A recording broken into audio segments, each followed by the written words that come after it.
Welcome to a city that has been through so much over the past month. It is an honor. It is thrilling to be here in New York for Game 1 of this division series between the Oakland Athletics and the New York Yankees. It is a sold-out Yankee Stadium. These fans inside wondering if the New York Yankees can make it 4 in a row. They begin their march toward the World Series here tonight.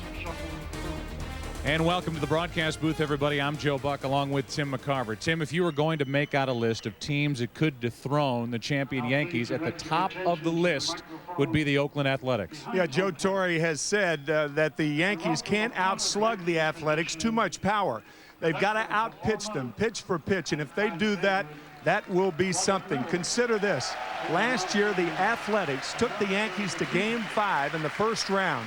But this year, they are older, wiser, and much, much better. And if there is ever a home field advantage, it is here in New York this year. Let's go down to the field. Oh, beautiful for spacious skies, for amber waves of grain, for purple mountain majesties, above the fruited plain. America, America, God shed his grace on thee, and crown thy good with brothers from sea to shining sea.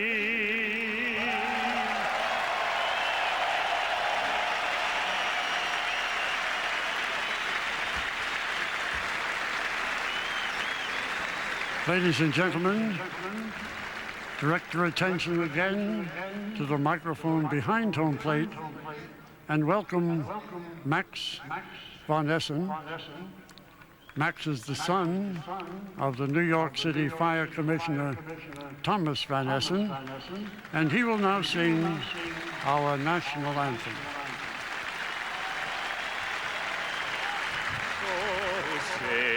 Can you see by the dawn's early light what so proudly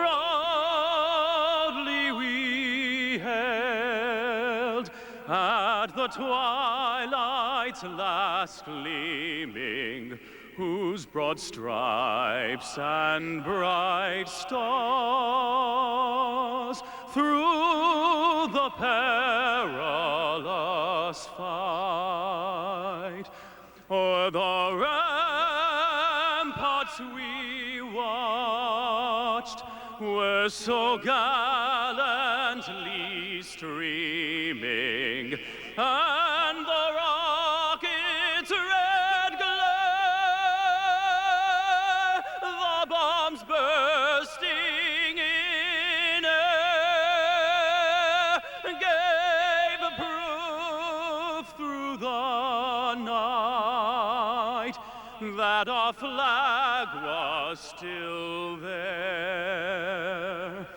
Oh, say does that star-spangled banner yet wave o'er the land of the free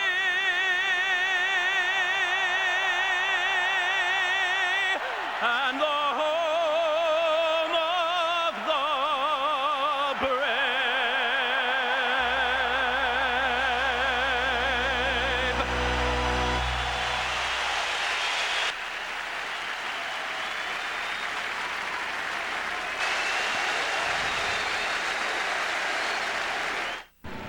A lot of anticipation for the start of this game.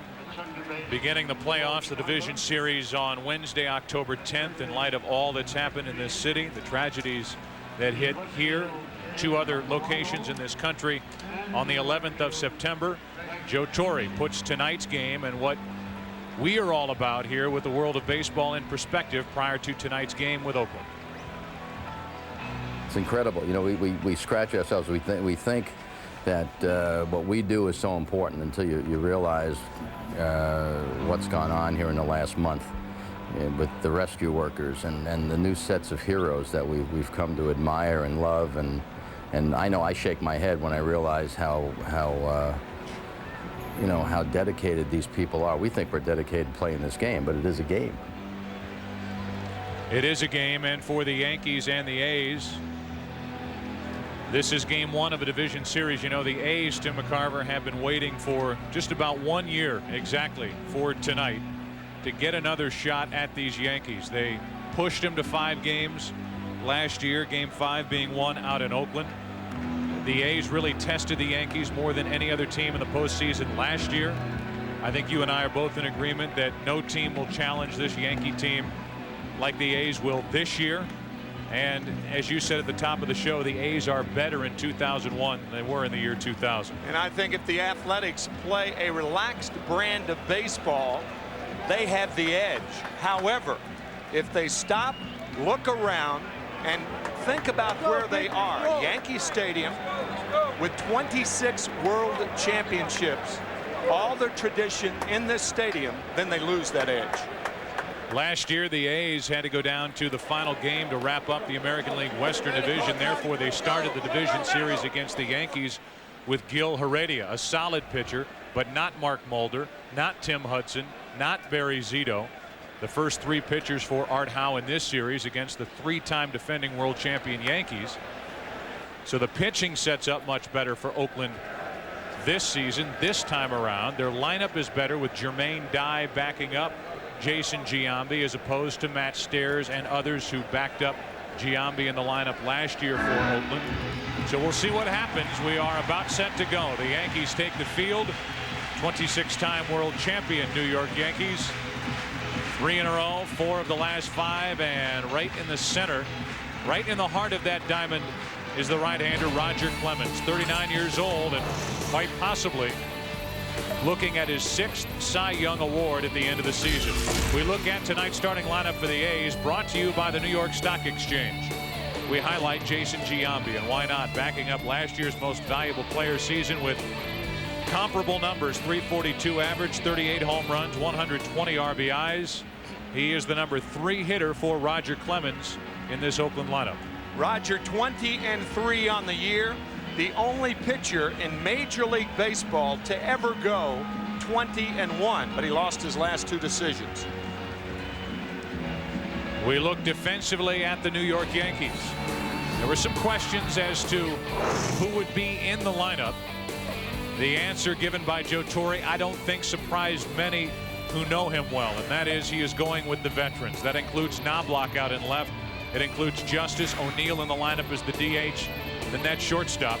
Derek Jeter, 2 errors in 46 playoff games. That's since 1997, and since the All-Star break last season, you could make the argument that Roger Clemens has been the best pitcher in baseball. The last year and a half, the rare combination of power and control. The hardest, heaviest splitter in the game. He usually throws that to left-handed hitters. However, not exclusively. He'll use it to right-handers. And the success equals the few breaking balls that he has gotten away from over the last year and a half. And in my view, Joe, the reason that he's been successful over that last year and a half, he's relied on his fastball and splitter primarily. This broadcast also available in Spanish by utilizing the SAP button on your television. And we are about ready to go. Roger Clemens, just to give you statistics, it's a statistic-based game, I guess. So we have to give you statistics. Right. Since the beginning of the second half last season, including 2-2 in last year's postseason, Clemens is 35-13. He passed Bert Blyleven, who was in 3rd place behind Nolan Ryan and Steve Carlton in career strikeouts. So now Clemens is 3rd behind Carlton and Ryan. Roger Clemens, one of the more emotional pitchers in the game still today at the age of 39. He talks about emotion being part of his approach on the mound. It's definitely something that I don't care how much you try and put it aside, you're not going to be able to. So I guess to answer your question directly, I won't have to look very hard or very far to find something emotionally to get myself going tomorrow night. This stadium is filled with emotion. This city filled with emotion as Johnny Damon leads it off and takes a pitch up and out of the strike zone. It's Damon, Tejada, and Giambi, the first three in the lineup for the A's. A record of 102 and 60. The wild card winners in the American League. 1 ball, 1 strike. Johnny Damon hit .211 in April. Got up to .308 in August, but hit only .233 down the stretch in September. And his lowest average ever in a big league season as he fouls it away, strike 2. May have noticed with Miguel Tejada on deck, the first 2 pitches to Damon were up and away. A pitcher much like a quarterback when he comes out and overthrows receivers his first couple of throws of a game. Roger Clemens misses up and away, and his receiver Posada had to reach for it. 2-2. Art Howe, Joe Torre, that's Mel Stottlemyre on Joe's left. Mark Mulder, 24-year-old left-hander, will step to the mound at the bottom of the inning. There's a base hit the opposite way as Damon is on to start the night for Oakland.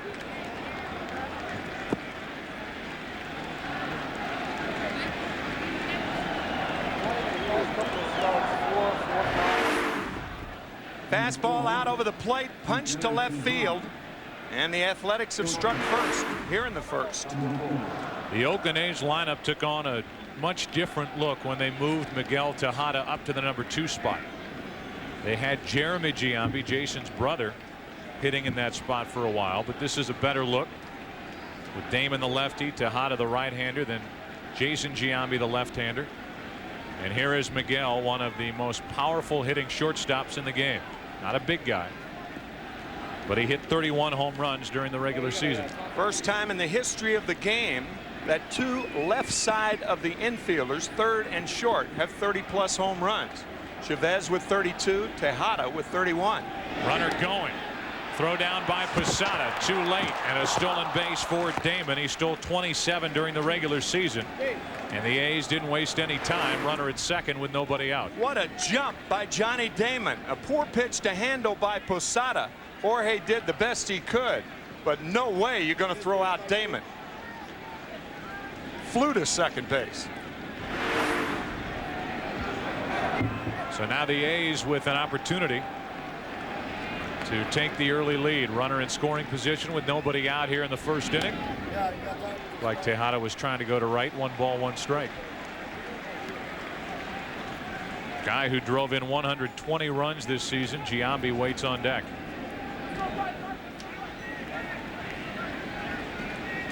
Art Howe, the manager of the Oakland A's, and Billy Beane, their general manager, certainly did not build this team around speed. Damon gave them a different dimension at the start of this season. They got him from Kansas City. And with only 27 steals during the regular season, they will be happy to wipe that away if he's going to get on base, steal bases in this postseason. 2 balls and a strike now on Tejada. You could see how Roger Clemens was trying to combat Tejada from going the other way by throwing him that splitter inside. Missed inside, and now he and Posada want to talk. Clemens' history with the Athletics goes back to 1990. Here's that last pitch we were talking about. If Tejada wants to go the other way, pitch him inside and try to take that away from him. Roger Clemens has never beaten the Athletics in postseason play. 0-3 against Oakland. Of course, then he was a member of the Boston Red Sox. 0-2 last year in the division series against Oakland. Here's a 2-1 to Tejada. Pitch down and in, and the count 2-2.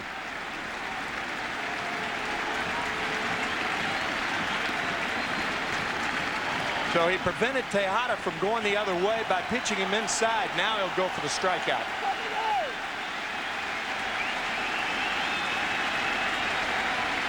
Willie Randolph moving Derek Jeter and Alfonso Soriano towards second base. Jeter was playing towards second. But they figure that Tejada now will try to pull the ball. He goes the other way. He advances the runner. Soriano to his left. One away. Runner at third, and Tejada did his job, and a good piece of hitting with 2 strikes. Particularly with 2 strikes. And looked like a slider away after coming in. And Tejada just gets the end of the bat on the ball. Terrific job by Miguel moving Damon to third base. So really an atypical start for the A's. They get Damon on. He steals on the first pitch to the number 2 hitter Tejada, and then he moves him over.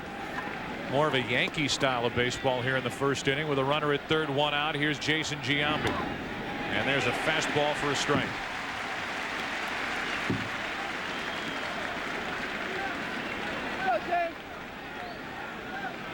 Willie Randolph trying to get Derek Jeter's attention at short.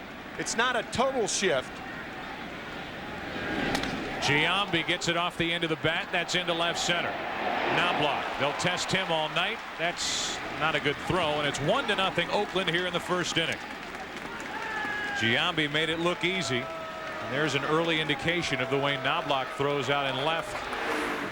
Not much on this throw from the left fielder, but in his defense, really no chance to get Damon. An RBI for Giambi and an assist to Tejada. Tejada almost like a John Stockton. That's right. With the athletic scoring then. We'll give the Karl Malone tag to Giambi, who, by the way, walked 7 times in the division series last year against the Yankees. Different story this year because of Jermaine Dye. Jermaine Dye did everything the A's hoped he would do and more when they picked him up in a 3-way deal from Kansas City. He's still only 27 years old, and in 61 games with Oakland, he drove in 59 runs. Counts 3-0. Dye was a part of the Atlanta Braves team that played here in '96 in the World Series. So he's been here before at Yankee Stadium in the postseason. He may be swinging here 3-0, 2 out. 3-1.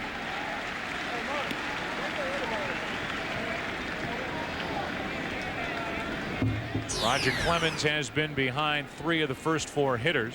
Not a good idea to fall behind Jermaine Dye when you look at the numbers. A .297 average since he joined the A's, and that's just heat blown right by Dye, and it's 3-2. A 97-mile-an-hour fastball from a 39-year-old Clemens.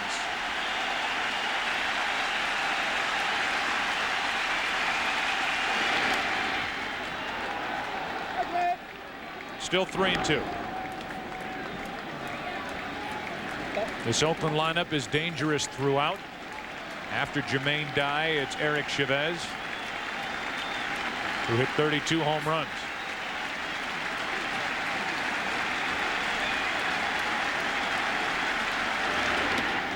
Dye walks. So a 2-out walk. Dye just able to check his swing, and the first inning continues for Chavez. It's harder for power hitters to hold up on balls out of the strike zone, but it looked to me like the body went through but the bat didn't. I can tell from your body language that you disagree with that remark. I thought he went. Doesn't really matter. Chavez at the plate with a runner at first, 2 out. Fastball for a strike. I thought certainly the body went through, but watch the bat.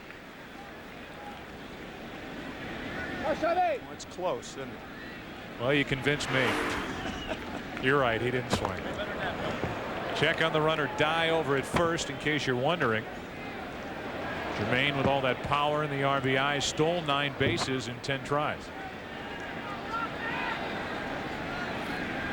But again, that's not typically the A's approach, as Chavez hits it hard. Good pickup by Tino Martinez, and the top of the first is history. But written into that history is a 1-run Oakland lead. RBI by Giambi. Who else? This 24-year-old left-hander is looking forward to this start tonight. Tonight's starting lineup for the Yankees brought to you by the New York Stock Exchange. Chuck Knobloch leads it off in left field, then Jeter, Bertie Williams, Tito Martinez. And Tino has had a big offensive year after a disappointing 2000 season. Then Posada, O'Neill, Justice, Brocious, and Soriano, a tremendous rookie. And here's a 24-year-old, 21-game winner, led the American League in that category. Won more games than Roger Clemens with a better earned run average. That's the year Mulder had this year. First up is Knobloch, and be prepared for these Yankees to watch a lot of pitches. Yep. The Yankees in this series have to play like the Yankees. That is, they have to get to the plate. They have to watch pitch after pitch. They want to get the pitch count up for these young starters for Oakland and get into their bullpen. Not only question marks with their setup relievers, but they have at times a white knuckle closer with Isringhausen. 2-0. Two categories in which the Yankees are better than the Athletics: the bullpen and speed, team speed. 2 balls and a strike on Knobloch, who hit .250 during the regular season and was very nearly traded to Seattle. Former second baseman, former Gold Glove Award winning second baseman, takes ball 3. He has not taken the bat off his shoulder yet. Knobloch will look for something to drive, something on the inside part of the plate, preferably down from Mulder. Up the middle. That's Menachino to his right. Can't handle it. And the New York native makes a misplay on his first chance of the night. Frank, growing up in Staten Island, was a Mets fan growing up. His first chance at Yankee Stadium, an error. Tried to backhand it. It hit the heel of the glove. No, it didn't either. It hit right in the pocket. Man. Kind of squeezed the ball out. Well, looking at that glove, it looks plenty broken in. Yeah. But now it's 1-on with nobody out for Jeter, who hit .311 during the regular season, had 191 hits, and the first time since 1997. He has not put together a 200-hit season. Hamstring injuries slowed him considerably during the regular year. Down the right field line, slicing toward the seats, and that's strike 1. Here's a guy who only knows October baseball since coming to the big leagues. Part of the year in '95, first full year 96, and he has been in that October spotlight ever since.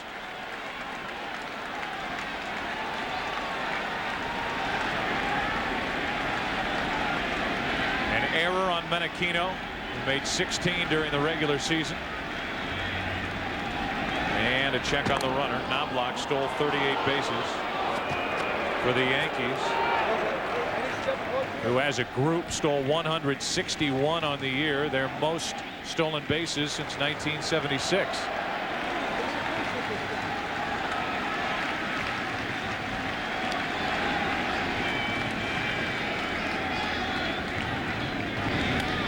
Off the hand, strike 2.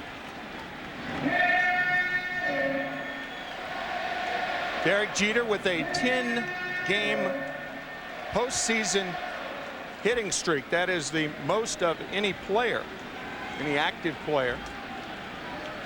World Series MVP last year against the Mets when the Yankees beat New York in 5 games.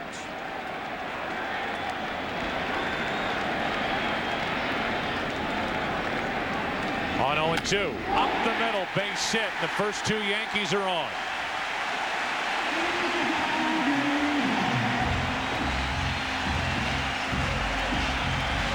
Jeter's father applauding his son Derek. And we look at the defense for the Oakland Athletics. You know who's playing second base? Who's his double play partner? Miguel Tejada, who made 20 errors during the regular season. Very good defensive outfield with Long, Damon, and Dye. They can cover a lot of ground. Ramon Hernandez catching Mulder, and it's 2-on with nobody out for the number 3 hitter, Bernie Williams. 2 mistakes by the Athletics so far. The error on Menachino, and then the 0-2 slider hanging in the middle of the plate to Derek Jeter.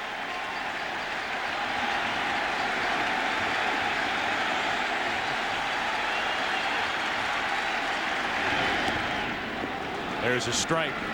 Third baseman Chavez is even with the bag at best. He should be back. I mean, why are you playing that close? Bernie Williams, there is no chance for Bernie Williams to lay down a bunt.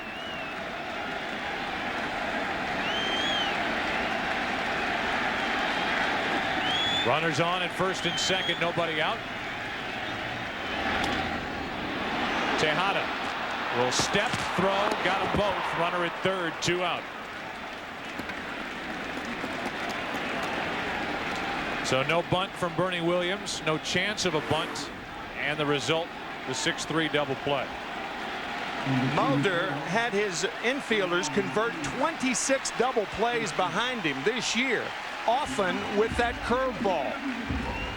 It is a downer, and Williams getting on top of it. Easy double play. Derek Jeter trying to take out his counterpart, but Tejada acrobatically leaping over Jeter. And I know you like it when an infielder does not give an unnecessary flip. Sure. Take it yourself if you can make the play. And now a runner at third, 2 out for Tino Martinez. Possibly his last year as a Yankee, working on his final year of his contract, and he put up good numbers, 34 home runs and 113 runs batted in. Back down the stretch, he was about the only Yankee that was hitting. He has a chance to tie it with a hit. Runner at third, 2 out. 0-2. Martinez with a piece of this. You can see Mulder and Ramon Hernandez trying to come inside to Martinez. Yeah, Tino Martinez, the only Yankee to hit over 275 since September the 1st. The Yankees offense is a problem. Runner at third, 2 out. Martinez out of the way of ball 1, and there was no 0-2 mistake from the left-hander Mulder.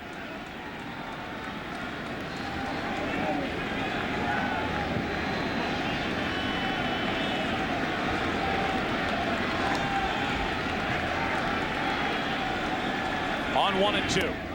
Inning over. You talk about intimidation. A 24-year-old left-hander. Game 1 with a 1-run lead. 2 on, nobody out against the world champions, and they don't score. Welcome back to New York. Welcome back to Yankee Stadium. A 1-0 Oakland lead as we move to the second inning. And little brother Jeremy Giambi will lead it off with Terrence Long and then Ramon Hernandez to follow, the 6, 7, and 8 hitters for the A's, who lead by a run. Roger Clemens back to work. And the count evens, 1 ball, 1 strike. Joe Buck and Tim McCarver with you, and we are very pleased and honored to be joined down field side by the Honorable Mayor Rudolph Giuliani during this inning. 1 ball, 1 strike, and that's on the outside corner. Mr. Mayor, who are you rooting for tonight? I'm rooting for the team I've been rooting for since I was 2 years old, the New York Yankees. You've never played that political game, even when the Mets were playing the Yankees. That's right. I'm a Yankee fan. I can't hide it. 1 ball, 2 strikes. This Yankee crowd wants to see a strikeout, and Giambi lines it fair. The third base umpire said foul. The left field umpire said fair, and down to second is Jeremy Giambi. That was Ed Rapuano overruling Rick Reed, and staring right down that third baseline is Mayor Giuliani. I was going to say, Joe, Mr. Mayor, you look like you had a better shot than we did. You know, I'm not exactly the most unbiased observer, but it looked foul to me. Well, we'll get a chance to look at the replay as Joe Torre goes out to argue. And what makes this really odd is that the third base umpire, you can see that draw chalk. That's a fair ball. The third base umpire called foul. The left field umpire, which is precisely why he's there, Ed Rapuano, said, Rick Reed, hate to do it to you, pal, but that's a fair ball, and it's a leadoff double. Mr. Mayor, you do not have the benefit of the replay, but that ball was right in the middle of the chalk and properly called. It hit the line. Properly called by left field umpire. We'll accept it. Okay. Mayor Giuliani, how important is this to play a postseason game here at Yankee Stadium? It's important. It's important for the spirit of the city and the fact that all these people showed up unafraid, undeterred. I think it's absolutely terrific. You say unafraid. How safe is this ballpark in your estimation? Pardon me? How safe is this ballpark we're sitting in? It is as safe as it can possibly be. That's a foul ball down the right field line, and the Yankee fans have fun with the umpires. That's strike one on Terrence Long. After unprecedented trauma to this country, unprecedented trauma in particular to this city. Baseball is a very unifying force. Even when all of those rescue workers were working down at Ground Zero a couple of weeks ago, when Roger Clemens got his 20th victory, they were all cheering. They were listening to it as they were engaging in their rescue effort. I mean, baseball has an amazing grip on people. Long fouls it back and out of play. 0-2. Tomorrow, Mr. Mayor, it will be 1 month since September the 11th. You think back on this past month, and I know I speak on behalf of this entire country and those who live in this city, saying thank you for your leadership during this time. Well, thank all of those firefighters and police officers, and they're the ones that are really doing it. I love them. They're terrific. No balls, 2 strikes on Terrence Long. Runner at second with nobody out. Long trying to add to the Oakland Athletics lead. It's 1-0 here in the second. After Long, it's Ramon Hernandez, then Frank Menechino, the number 9 hitter. Oh. Clemens gets his first strikeout of the night, and it comes at the perfect time for the Yankees. Roger Clemens pitching Miguel Tejada inside to keep him from punching the ball to the right side. Now he pitches Terrence Long outside and prevents him from making contact. Big strikeout for Clemens there. So now the hitter is Ramon Hernandez. It was such a disastrous day on September the 11th, Mr. Mayor, but you look back on it, you look back now at what we all as citizens of this country have learned about our firefighters, about our police officers, about our emergency workers. I am sure that there has never been this level of appreciation for those who risk their lives every day. Every day. It is absolutely true that our worst day became their finest hour. No question about it. And the pride that I think people feel in them and the members of our military is unparalleled in my experience. It's really unified the country. That clips Hernandez, and down to first goes the Oakland catcher. It's 2 on with 1 out, so a hit batsman. And the number 9 hitter, Menechino, will hit with 2 on. Jeannie Jelasco and Kevin Kennedy talking about Roger Clemens and showing the headline in the New York Post this morning. Roger saying that he will pitch inside. He's been doing that ever since coming up in 1984.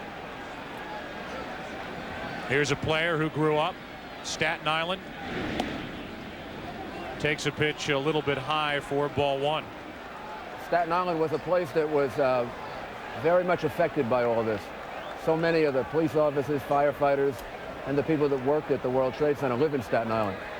Staten Island, Rockaway, a few places were more affected than others. Frank Menechino had a childhood friend, Nick Rosamondo. I bet. Yeah. Who was lost on September the 11th as he fouls one off to the right side, and on his wristband he has Rosso 113 for the first fire station where Nick worked. Nick was a part of Rescue Squad 5, just one story in unfortunately literally thousands of stories of people who were directly affected by what happened on September the 11th. Runners on at first and second, 1 out, 1 ball, 1 strike. Menechino hit .242 during the regular season. Poured in for a strike, and it's 1-2. Jeremy Giambi, the runner at second, with a catcher Ramon Hernandez on at first. And this crowd, Mayor Giuliani included, looking for Clemens' second strikeout of the inning.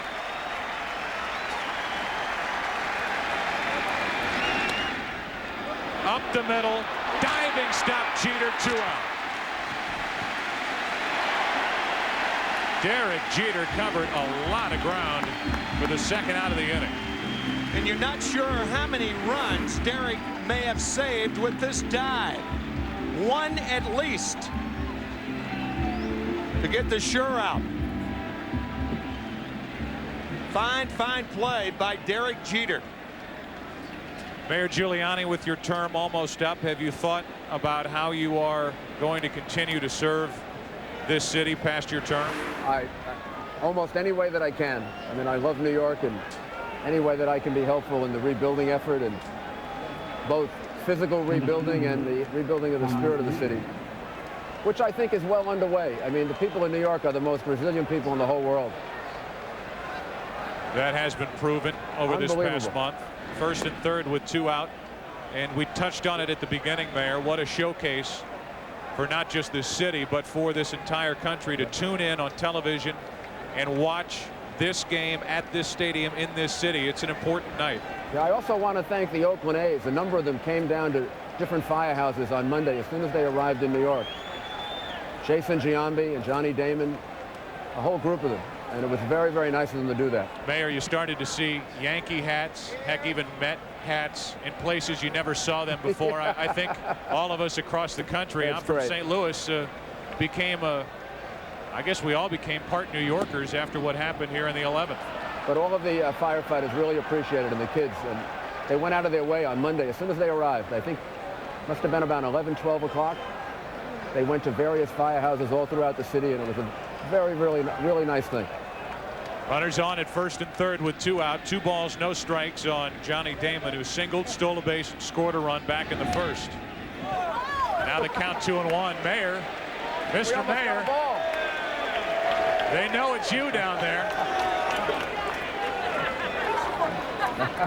You got enough security around you, but where'd that ball end up?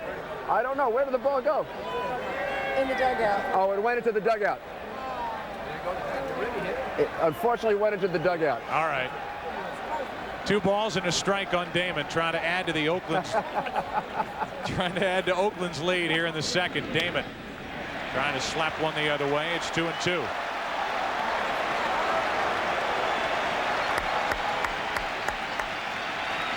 Jeremy Giambi led off with a double.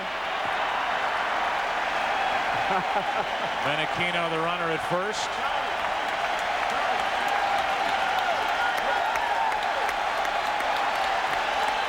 Crowd climbs back into it with 2 out, 2 strikes on the hitter.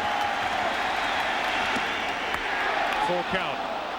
Mayor Giuliani, before this inning ends, and we have to say goodbye quickly, again, on behalf of all of us with Fox, and on behalf of this entire country, thank you so much for all you've done. Great. Well, Mayor Giuliani knows what an October crowd at Yankee Stadium is all about. They're behind Roger Clemens as the visiting A's lead 1-0 here in the second. Damon hits it foul past first. All right, one last thing, Mayor. Your prediction for this series? Yankees in 4. Yankees in 4. That's my prediction. So better than last year when it took 5. You're going 4. I like the addition of Mussina. Thank you, Mayor. Thank you. Mayor Rudolph Giuliani. Runners on at first and third with 2 out. The runner at first, Menachino, will go. 1-0 Oakland here in the second. Damon, another foul ball. That was a pitch Roger Clemens wanted Damon to put in play. 3-2 hard, heavy splitter. Damon fought it off.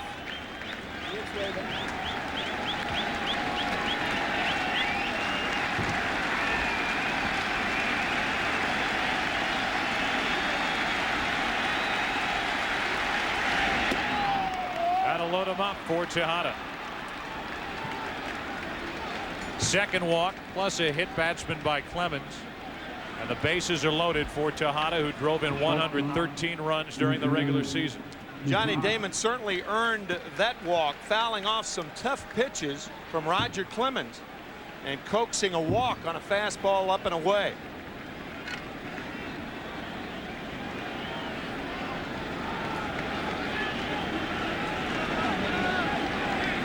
Tejada with a big chance for the A's here in the second. That's the second time Posada has gone out to talk to Clemens. Pitching and catching, there's a certain rhythm that goes along, and a careless visit to the mound like that with the bases loaded can upset that rhythm. Well, here comes a visit from his pitching coach as well. It may be. Roger Clemens bothered with groin pains. That's G-R-O-I-N, not W-I-N-G. Roger, 39 years old, has already gone through the ladder. But it's had, Roger's got a very thick body, 6'4", 6'4 and a half, 235, 40 pounds. Well, you're looking at a guy who in his last 2 starts was knocked around by the Tampa Bay Devil Rays of all teams. He has not been too sharp here in the first 2 innings tonight. And with the bases loaded, 2 out, Tejada a little late, strike 1.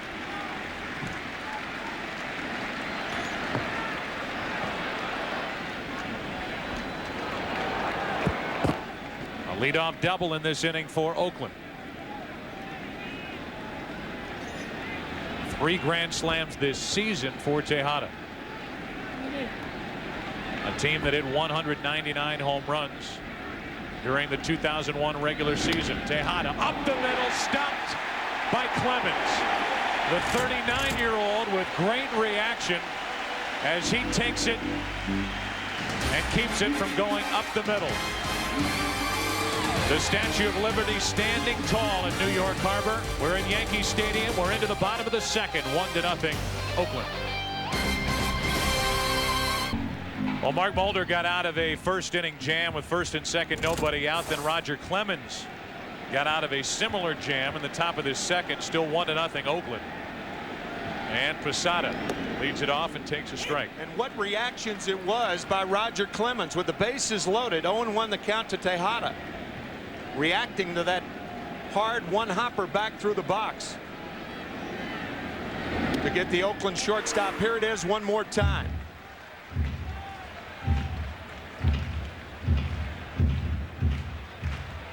So the play by Jeter saved 1 run. The play by Clemens saved 2 more. Posada floats one to center and a leadoff base hit.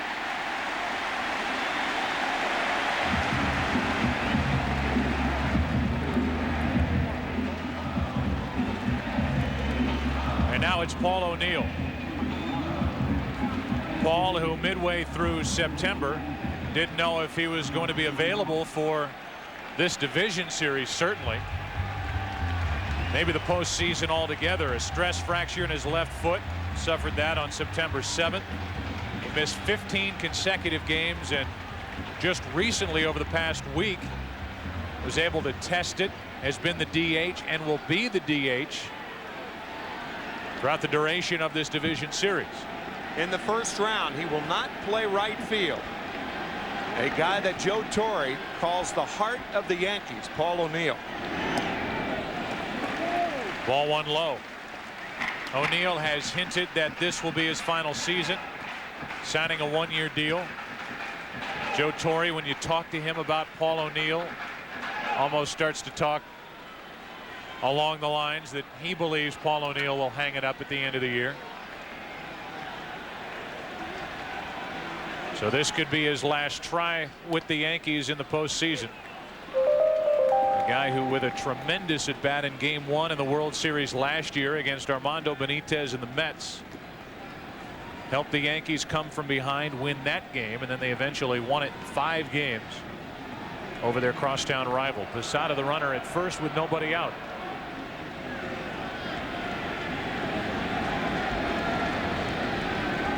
The 1-1. 2 balls and a strike. That 10-pitch at bat in Game 1 here at Yankee Stadium against Benitez with Justice on deck characterized the Yankees over the last 6 years and characterized their offense. They're not as selective as they once were, but selective enough. You may see the hit and run here with the count in O'Neill's favor. Runner stays put, and that's ball 3. Yankees did not get much out of their DH position with only a .218 average during the regular season. Typically O'Neill was in right field. Now he's the DH, and it's David Justice who's playing right field, batting behind O'Neill. A left-handed heavy lineup for the Yankees. One of the reasons why the A's, with their 2 young stud left-handers, have an advantage. The early games of this division series. 3-1 pitch. Full count.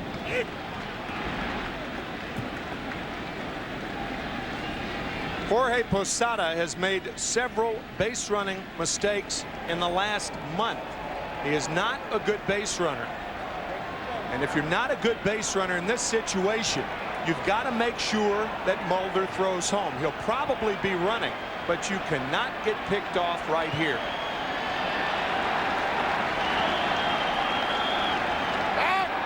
And a throw over.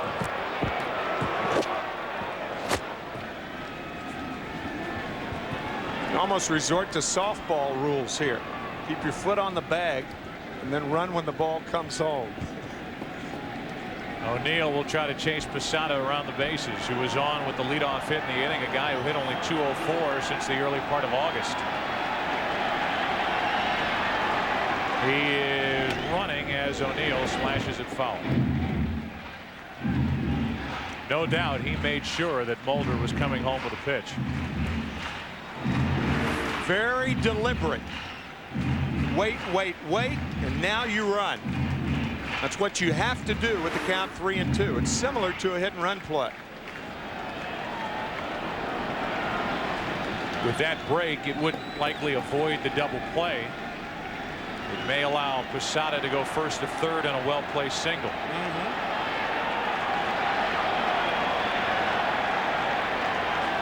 He's going as O'Neill grounds to third. Weekly hit, the only play to first, and out there. So a leadoff hit, Posada running on a 3-2 pitch, and O'Neill just didn't hit it very hard. Grounds out 5-3 putt. He advanced the runner.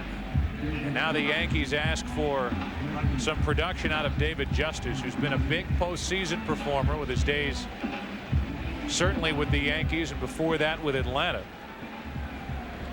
Playing in his 94th postseason game, but he's hitting under 200 since the 1st of September with 1 home run and 3 RBIs.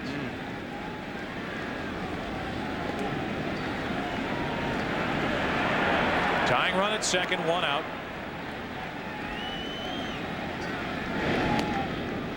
And strike 1. What David is trying with Gary Denbo, the hitting instructor of the Yankees, he's trying to glide to the ball and not jump at the ball. Here's Gary, his first year as the Yankees hitting instructor. They brought Don Mattingly around here for a little while. Fastball missed inside, 93 miles per hour from Mulder, 1-1. You can see it from our center field camera. When a hitter who picks up his front foot and puts it back down, they have more of a tendency to jump at the pitcher than guys who glide with that front foot. You can see he picks it up, kicks it, puts it down. There's a lot that can go wrong with that particular type swing. Picks it up, kick, sets it down. Justice hit only 194 with runners in scoring position this season. Could tie it with a hit.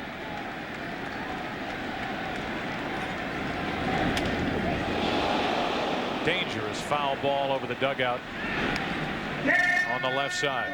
2-2. Fastball away by Mulder. David picks it up, kicks, puts it down, cues it toward third over the A's dugout. The 2 elements of hitting: wait and have quick hands. Pop and glide, pop and glide. See the ball before you stride. An old Harry the Hat Walker adage. Runner at second, 1 out. And Justice hangs in there. What part of your memory did you dig back into to think of that? 40 years ago. The last part of that, the pop and glide, see the ball before you stride. The second two verses was, if you're having trouble with the bat, come see Harry the Hat. Pop and glide. What is that? That Pop makes no and glide. sense to me. Well, it was just, well, it rhymed, didn't it? Do people question anything? No. Signed whatever contract they handed you. Justice strikes out, 2 gone. Second strikeout for Mulder. Runner at second, 2 out. Now the number 8 hitter Brocious will bat. Kidding around, Joe, but the key to that is to see the ball before you stride. Breaking ball, and Justice looks poorly on that breaking ball from Mulder. You know, I know it didn't surprise you at all when Joe Torre basically yesterday came out with his lineup for this game 1. You had Knobloch, who's had a lost year. You have O'Neill, who's got the stress fracture in his foot. And you've got David Justice, all 3 of which are in his lineup here tonight against a young Oakland team. Brocious takes a strike.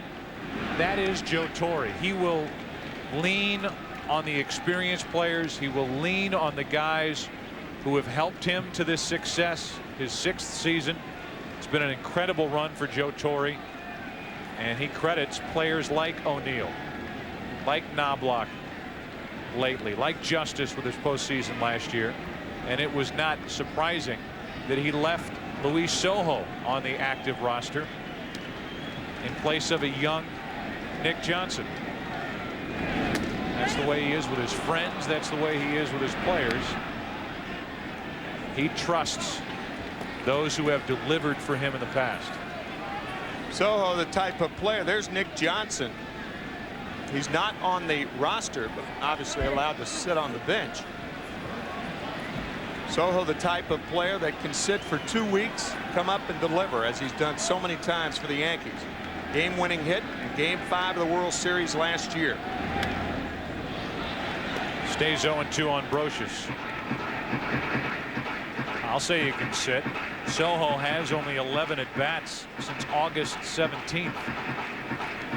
Overall, hit 165, yet because of his flair for the dramatic and the clutch hit, he is ready if needed. They also serve who only sit and wait. Here's the 0-2. Runner at second, 2 out. Brocious wouldn't chase it. I know Harry Walker didn't say that.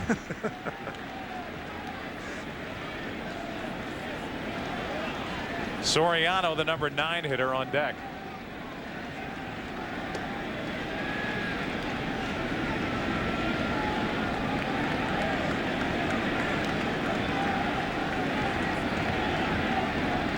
Yankees trying to tie it. Brocious cannot hold up. He's gone. Back-to-back strikeouts, 3 on the night for Mark Mulder. Giambi will lead it off in the 3rd. 1-0 A's. Against Roger Clemens, who at least in the first 2 innings does not look on. He doesn't look like he's in rhythm. He doesn't look like he has established anything, although it's only a 1-run game. Already thrown 44 pitches through 2 innings. And he misses low with ball 1 to Giambi. As the players would say, Roger's not fooling anybody. The Oakland hitters are picking him up very quickly, and that's very important and could lead to a bad outing for Clemens. Giambi skies one into left. Knobloch drifting at the wall, drops it. Giambi will end up at second base.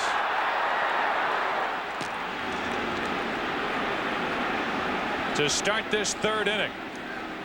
A play close to the wall. You talk to the veteran outfielders, they'll tell you get to the wall and then back into the ball. Don't feel for the wall. Knobloch, not knowing where the wall was, feeling, drifting, feeling, and he drops it. If you get to the wall, then you brace yourself and you come back a step or 2. All veteran outfielders will tell you that when the wall and ball arrive at the same time, usually something bad happens.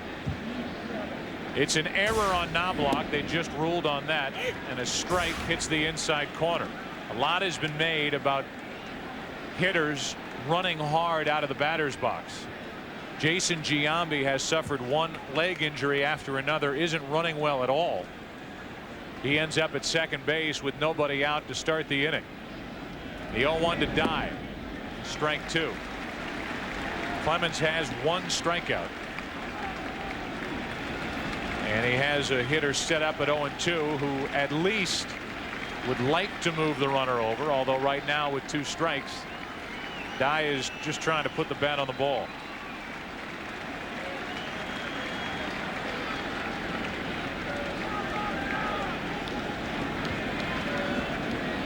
Each side has an error now. Mulder was able to pitch around a leadoff error by Menachino back in the first. An error on Knobloch has a runner at second with nobody out in the 0-2. 1-2. We talked about how thick the body of Roger Clemens is. The same with Jason Giambi. Lumbering down to first base. He even thought that ball might have been caught. But with Giambi, it's not running hard for a reason. Leg problems. 1 ball, 2 strikes on Dye.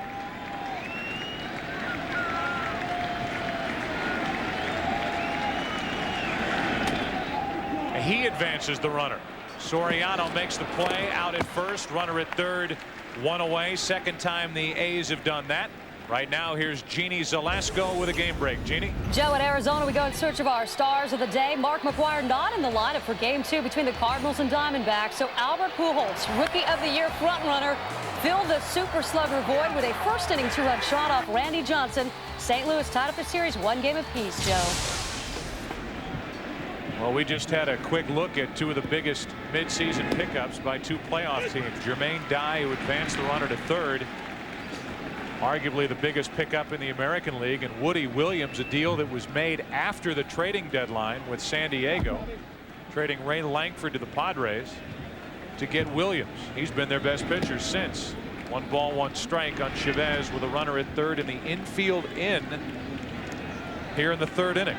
I know what you're thinking. It's rather early to have the infield in, but I think this is an indication of how much Joe Torre respects the Oakland pitching staff. You can certainly open yourself up to a bigger inning.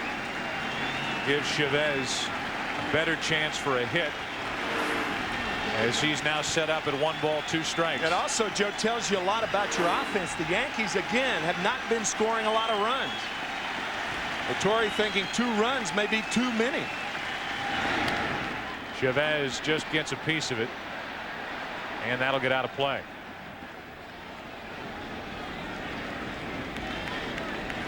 It's a good point for a Yankee team that isn't scoring a lot of runs. They're facing Mulder. Mulder has looked sharp for the most part in the first 2 innings. Been able to pitch around the error. Trying to cut down a run at the plate. Chavez set up at 1 ball and 2 strikes. Clemens makes the play for the 2nd time tonight. Saves at least a run. 2 out. He might not be pitching very well, but he is fielding his position awfully well. He certainly is. The play to get him out of the 2nd inning. And now a short hop grab. I think that stunned Clemens. I don't know whether Roger thought he caught the ball in the air or not. A disgruntled Chavez makes a hard out. Man. And now it's up to Jeremy Giambi. Drive in his brother Jason over at third with 2 out.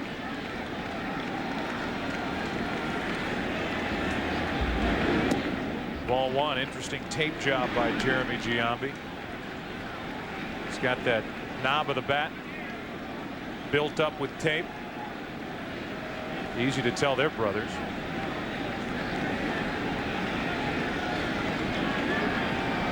A 1-0. From the outside, people will tell you that they are very similar, Jeremy and Jason. Those who know them well will tell you that they are not too similar.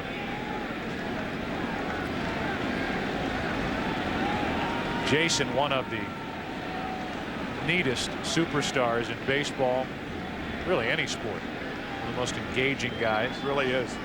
Runner at third, 2 out.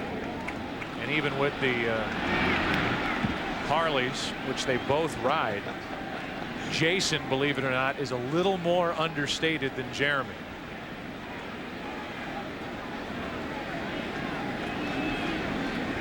Three balls, no strikes. Runner at third, 2 out. 95 miles per hour on 3-0. It's 3-1.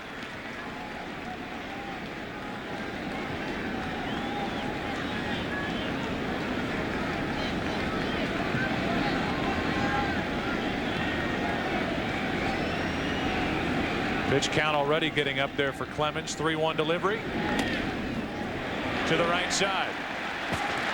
Soriano takes care of Giambi, and the other Giambi is left on. A leadoff error. Clemens pitches around it. Bottom of the third at Yankee Stadium, 1-0 Oakland. Alfonso Soriano had a tremendous rookie season for the New York Yankees. Ichiro had an even better rookie season for the Seattle Mariners. Both teams involved in postseason. Soriano put up big numbers. He had 18 home runs. He stole 43 bases in his rookie season. He's at the plate with a 1-ball, 1-strike count. That is a Yankee record for a rookie. A record that had lasted since 1912. 1-2. 18 home runs, third American League rookie second baseman to hit 15 or more home runs. The 43 stolen bases, third American League rookie with 15 or more home runs, 40 or more stolen bases. Mitchell Page did it in 1977. It's back into the upper deck, and the count stays 1-2. You can still see he's learning how to play second base, and he doesn't have that throw quite down from that angle. But we heard so much about Soriano the past 2 years, involved in every potential trade. They hung on to him, and he has filled a role and a need for the Yankees this season. And he's on to start the third inning. You want to hear big praise, impressive praise from a manager who has managed 3 consecutive world champion teams. Here's Joe Torre talking about the A's. Well, we have to match them pitch for pitch. I think more so than standing toe for toe. We can't outslug them. I mean, you look around that infield. Their first baseman, their shortstop, their third baseman all hit 30 home runs. That's pretty impressive. But we need to pitch. We have to go back and get the game plan that we played against the '96 Braves, where you had to face Maddox and you had to face Glavine and Smoltz and Nagel, and just go out there and try to match them inning by inning, and then hope that our experience and our know-how and our contact and maybe running will be able to make the difference in the game. Pretty good scouting report. Yeah, maybe running could mean the difference in the game. You're in a running situation right here with Soriano on at first. Knobloch the batter. Again, 43 steals for Soriano.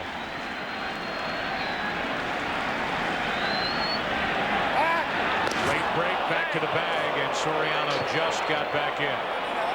That was close. Mulder picked off 6 opposing base runners with this move during the season. Soriano just back.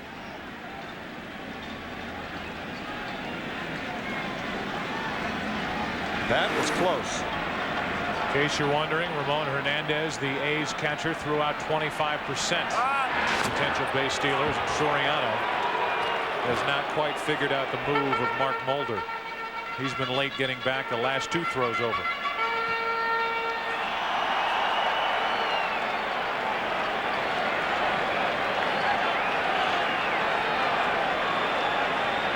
Tying run at first with nobody out. And a let up from Mulder in for a strike to Knobloch, who reached on an error by Menachino his first time at the plate. You know, Joe Torre talks about that, trying to outslug him and match him pitch for pitch. You go into this postseason, this team not hitting the last month of the season. El Duque, Orlando Hernandez, good his last time out in relief, but had to leave a start on the 29th with discomfort, tired elbow. The injury factor. There are a lot of question marks around this Yankee team, but all that being said, they are still the team to beat in the American League and in baseball in general in this postseason.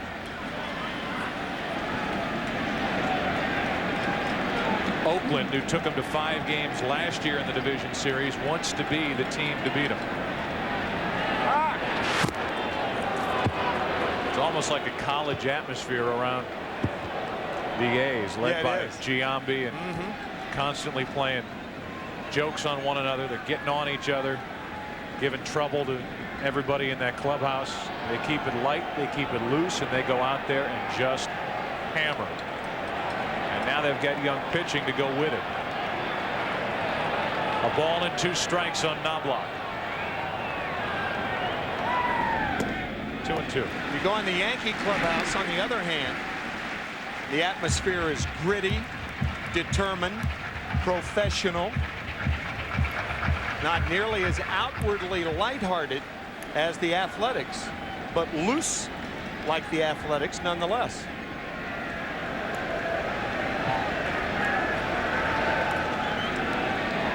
Runner at first with nobody out. 2 balls, 2 strikes on Knobloch. Soriano's running, and a ground ball to the right side. Menechino, can he recover? Good play, 1 out. Down to second, Soriano.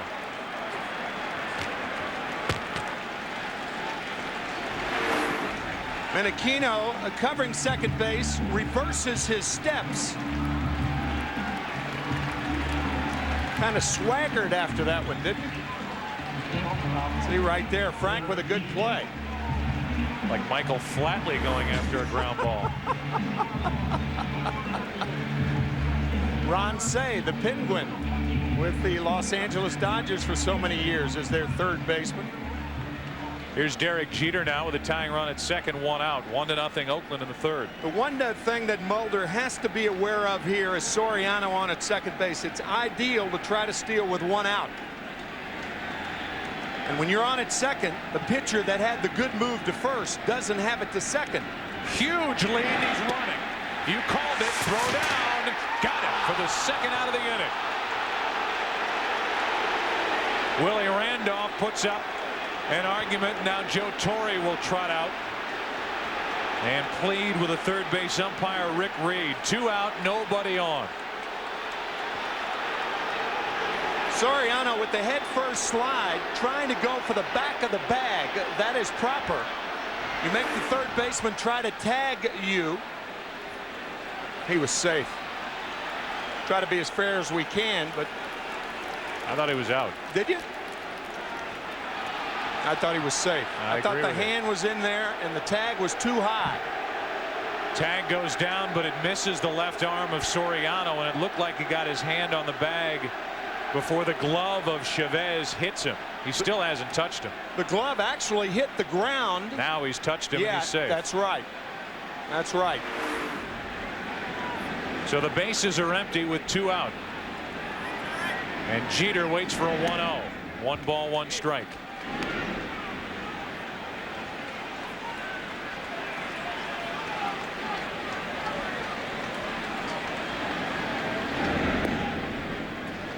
Over but low, 2-1. A leadoff hit by Soriano as he muscled the ball into right. Running on a pitch to Knobloch. Menechino, a good play back to his left to get the first out. Then on the first pitch to Jeter, as that's fair down the right field line. Soriano was thrown out trying to steal third. Throw in behind the runner, and Jeter back to first with 2 out. Crowd now realizing as they boo that without that call at third base, it'd be a tie game. Joe, there's been so much going on from home plate to third base, but not a lot of action around home plate. Both teams with myriad chances to score. The Yankees, a case could be made, have saved 4 runs with their defense, 2 by Clemens, 1 by Jeter. And Soriano being caught trying to steal third base. A key play in this inning. Now it's Bernie Williams. Bounced into a double play his first time up. Runner at first, 2 out. Off the railing or the netting in front of the Yankee dugout.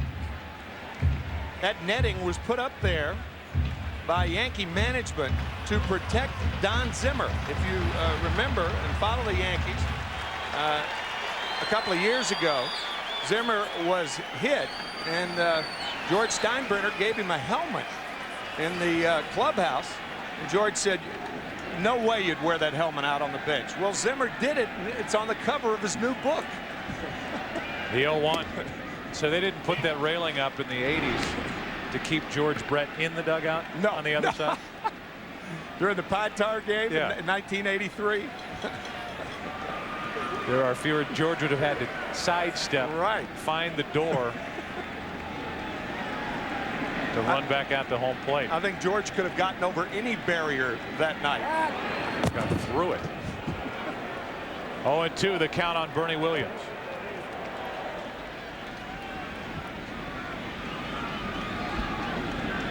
Williams 26 home runs, 94 RBIs.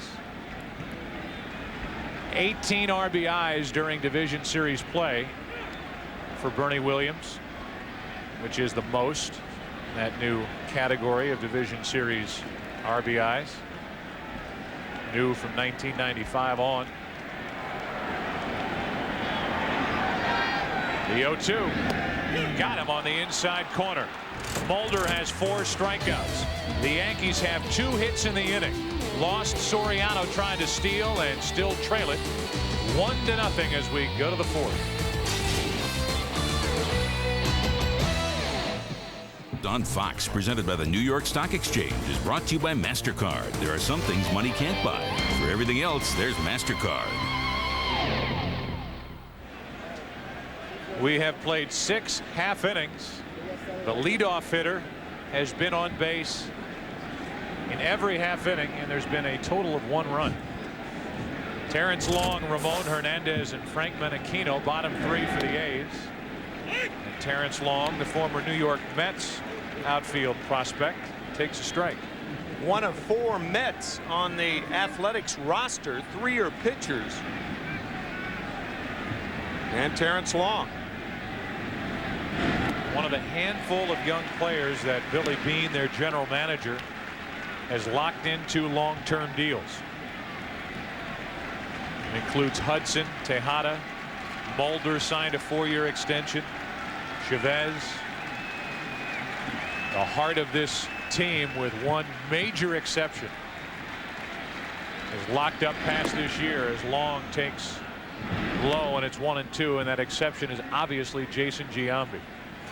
They were close to a deal in spring training. Giambi wanted a no-trade clause, and that appears to be still the main sticking point between the two sides. As Long cracks one into right. Back at the wall, it's gone. Just over the wall, and Terrence Long, who hit 12 home runs during the regular season, has doubled the Oakland lead.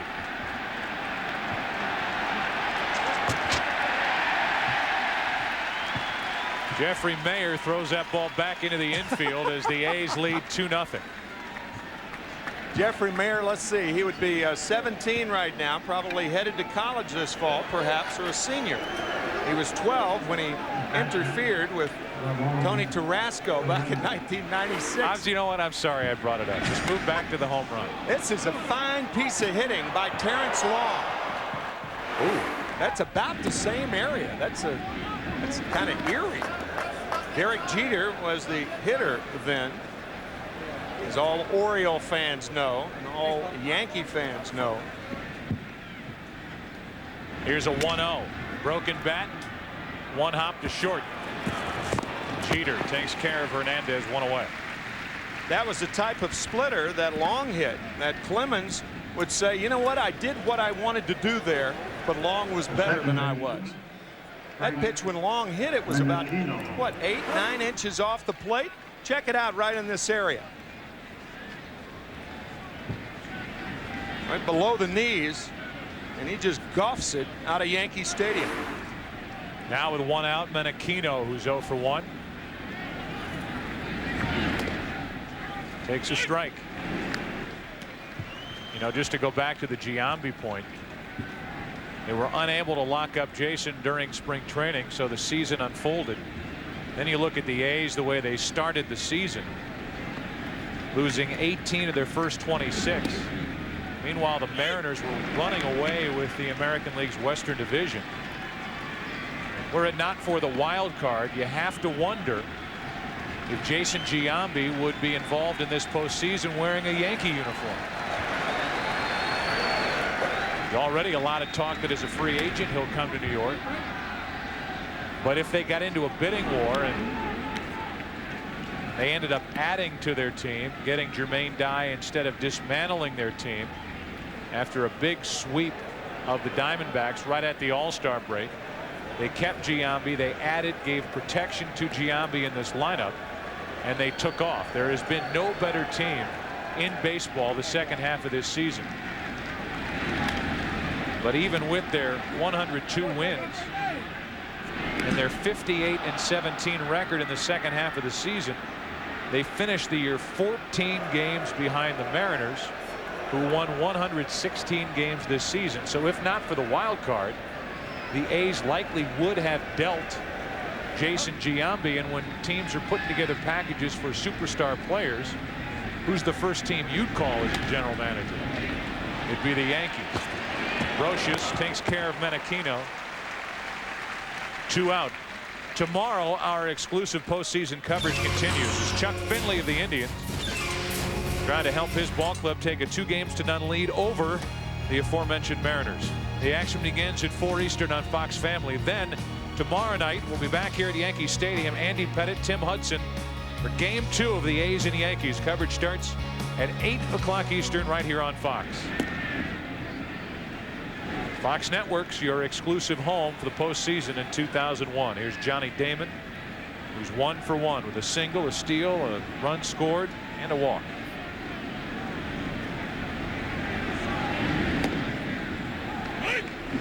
One ball, one strike. Game 2 starters for the Indians and Mariners after Bartolo Colon went 8 sensational innings in Game 1. It's Chuck Finley 8-7 against the 20-game winner Jamie Moyer, the oldest first-time 20-game winner in the history of the league. Remarkable. We were talking about it before the game with Bartolo Colon throwing aspirin tablets yesterday afternoon. You wonder if Safeco Field in Seattle's roof will be closed tomorrow to prevent the shadows and the tough hitting by the hitters. Roger Clemens has made the tougher plays, and on this little bouncer with I'm sure plenty of spin on it, he can't handle it. Damon is on with 2 outs. Yeah, it was a cue shot right off the end of the bat. Clemens a bit of a hesitation, then he tried to barehand it and juggled it, and now it's Clemens who will have to worry about Damon, who stole second base on the first pitch when he was on in the first inning, came around to score. It's a base hit for Damon. So Damon has been on base 3 times after a disappointing first and maybe only year in an Oakland uniform when he hit a career low 256.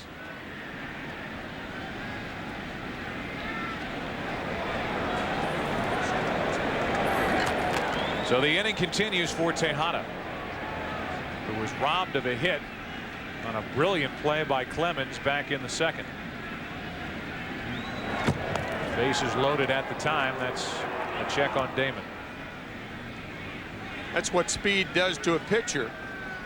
If you don't steal the base, you divert the attention of the pitcher. He pays as much attention to you as the guy with the bat in his hands.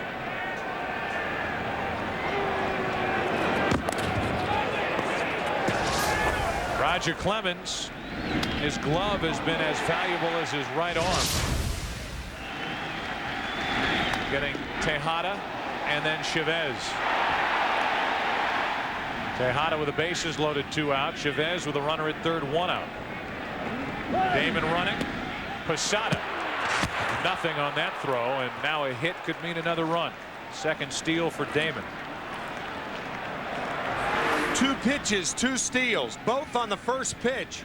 The slider is high. Posada again with a good throw. A little off toward the first base side, but Jorge again with no chance to get Damon.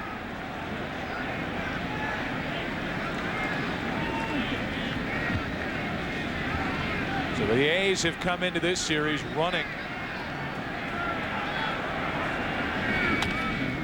as Tejada flies one to right, and that's easy for Justice.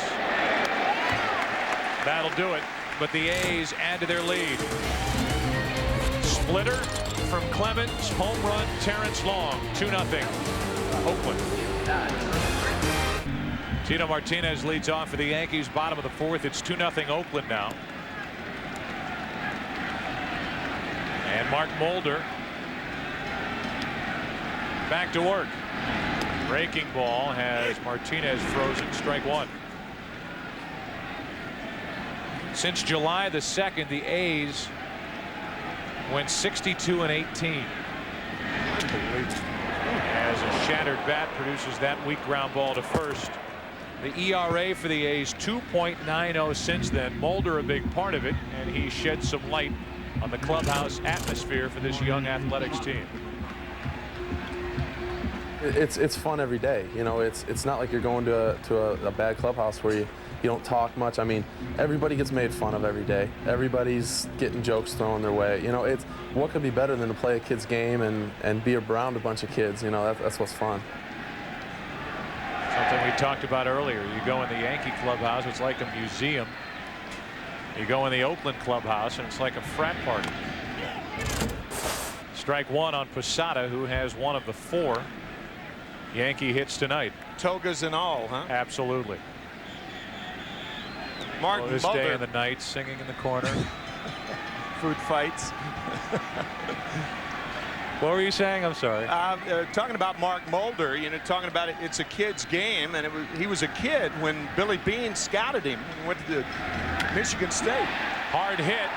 Long turned around the wrong way and still made the catch. That thing almost popped out of his glove. 2 out.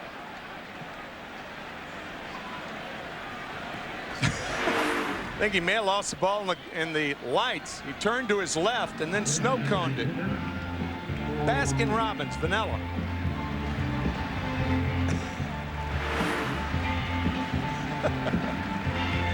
Can laugh now, Terrence. He's yelling over, trying to get Johnny Damon's attention. They don't appear to be too intimidated. No, they're not. You know, Art Howe caused a stir when he was quoted yesterday as saying it's going to take a great series from the Yankees to have a shot to beat us. Now tonight, when asked about that before the game, he was stunned that it drew the reaction that it did. And you can understand why around here against the 3-time defending champion Yankees and 4 world championships in the last 5 years. But I'll say this, he's right. Oh, absolutely. I think the word shot, have a shot at beating us. Yeah, that might have been the wrong word. That probably was the incendiary word in that comment, but he is the most non-incendiary manager in the game today. They've got his picture up. His team has his picture up in the clubhouse with a piece of tape over his mouth. Giambi said, here I am getting on the young guys, telling them don't come in here yapping about how great we are. And Art Howe gets us in trouble. 3 balls and a strike on Paul O'Neill. The Yankees will tell you they have to play their A game to beat the A's. 3 balls and a strike on O'Neill.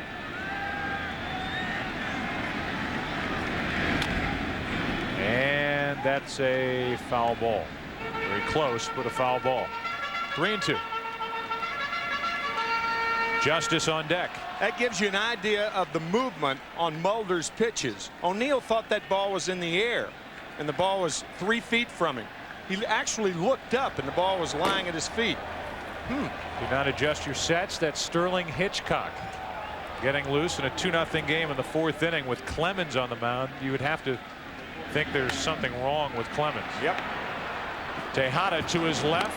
Bad throw, and Art Howe will tell you, Jason Giambi, he says no lie, has saved at least 100 errors by our infielders this season. Let's go to the 5th. 2-0 A's. Back after this from your local Fox station.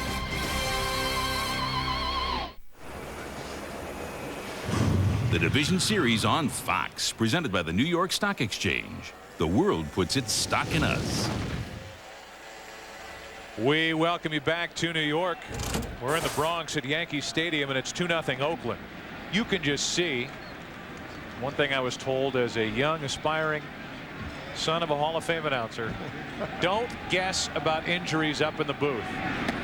But you can see that Roger Clemens isn't right tonight, whether it's the groin, whether it's a hamstring, whether it's something off the board. They've got Hitchcock getting loose as Clemens is up to 78 pitches, which isn't that big of a deal for the big right-hander.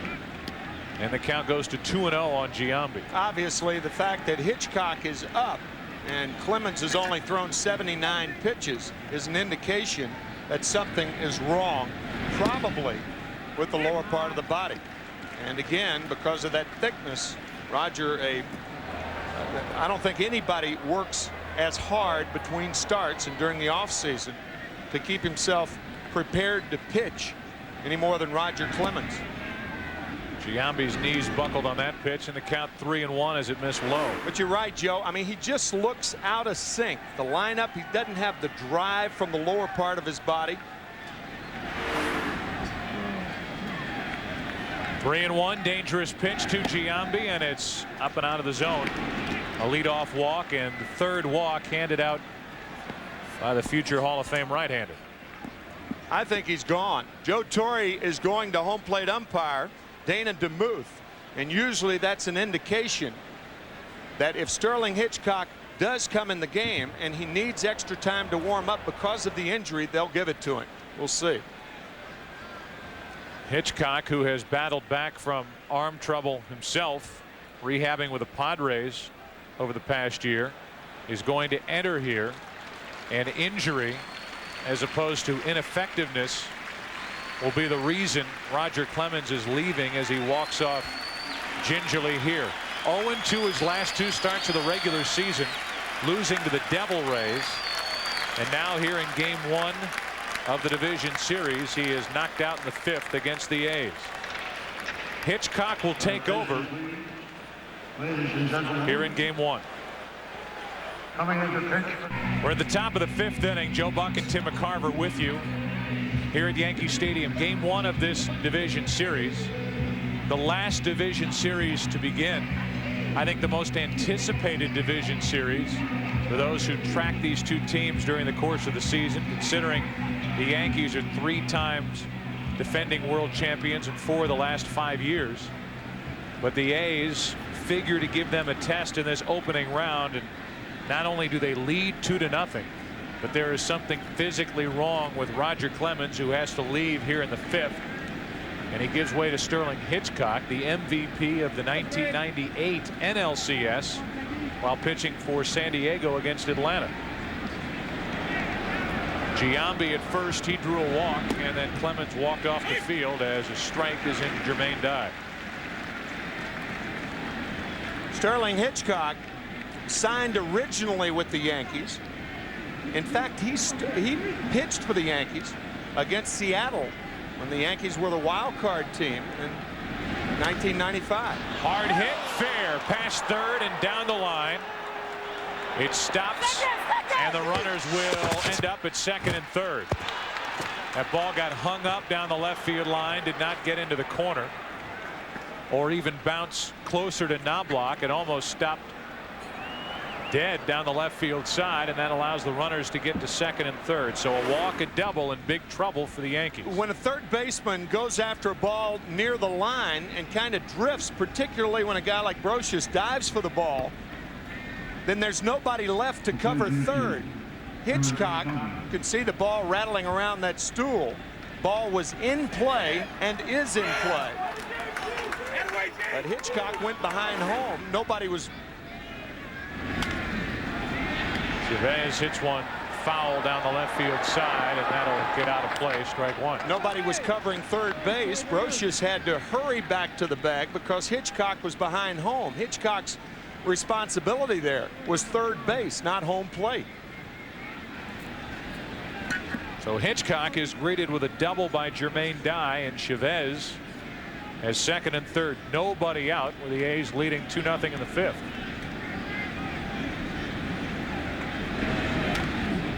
Big breaking ball, and Chavez now in the hole 0-2. Hitchcock got the victory the 1st of October against the White Sox when he threw a complete game, his first since '98, allowing only 4 hits and 1 run. For a while it looked like he might be the 4th starter when Orlando Hernandez came up with a tired pitching elbow. Chavez reaches for it and it stays 0-2. When you talk about El Duque, Orlando Hernandez with a tired pitching elbow. Sterling Hitchcock, his first appearance this year with the San Diego Padres was in early July. Transplant surgery to the left elbow. Nate Chavez looked bad, gets a strikeout, 1 away.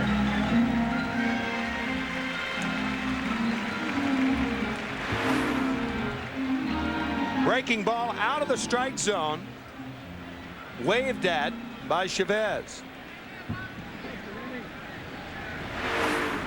With nobody out, Joe Torre properly left the infield back, but now with 1 out, he's bringing the infield in. Jeremy Giambi with runners at 2nd and 3rd, 1 out. Hitchcock made a start at Oakland on the 11th of August and could not get through 4 innings. An 8-6 loss. Giambi 1 for 2 tonight, and a breaking ball for a strike. Both sides are hitless with runners in scoring position tonight. A's 0 for 9.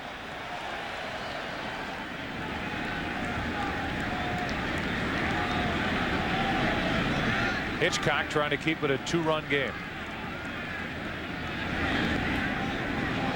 And Posada's made some nice plays behind the plate. It's 1-1.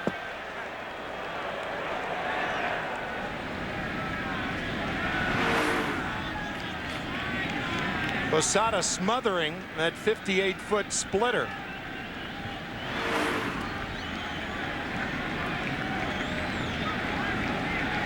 Good time for a left-hander with Chavez, Giambi, and Long the hitters. 3 left-handers in a row, and that's 1 and 2 on Giambi. Not trying to be too simplistic, but the pitcher's rubber is 60 feet 6 inches away from home plate. And you do the math on a 58-footer. That fastball, however, slices the outside corner.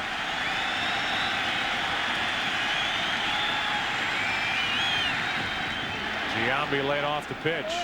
Another splitter, and it's 2 and 2. Little did these fans know they would be cheering Sterling Hitchcock here in the 5th inning of Game 1. Roger Clemens, the starter, now getting treatment, I'm sure, in the Yankee clubhouse as Hitchcock tries to get out of a jam. Giambi pops it up. That's a big out, 2 out.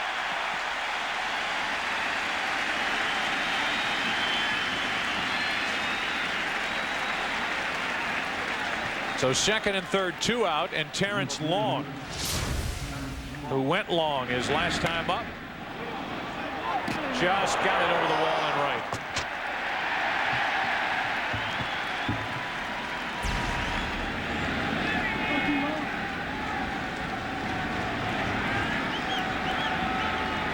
Leadoff walk to Giambi.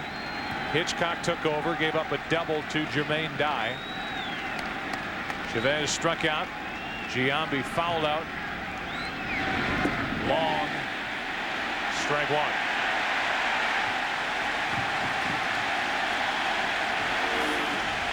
Get the feeling Terrence is going to see this pitch again from Hitchcock. Another fine play by Jorge Posada. You have to have a lot of confidence in your catcher to throw the splitter to where it's in the dirt, because most splitters, the most effective ones, are out of the strike zone down.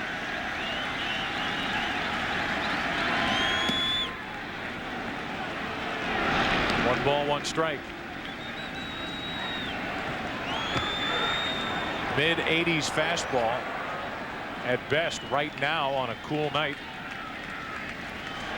In A surgically repaired elbow of Sterling Hitchcock. Trying to build up arm strength. Tough place to do it. You talk about a lift from a source out of nowhere. Sterling Hitchcock gets out of a jam. Second and third, nobody out. Got Chavez, Jeremy Giambi, and Terrence Long. Bottom of the fifth, 2-0 Oakland. It's the bottom of the fifth inning here at Yankee Stadium. Sterling Hitchcock keeping this a close game, 2-0 Oakland. And the bottom three in the order for the Yankees, Justice, Brocious, and Soriano will bat against Mark Mulder.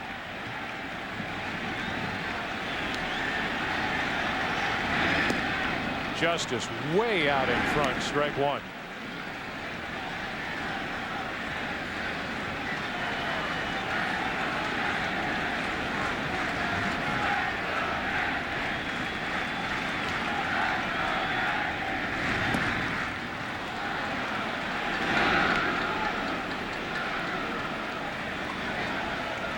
You can see the look of frustration and disgust on the face of David Justice.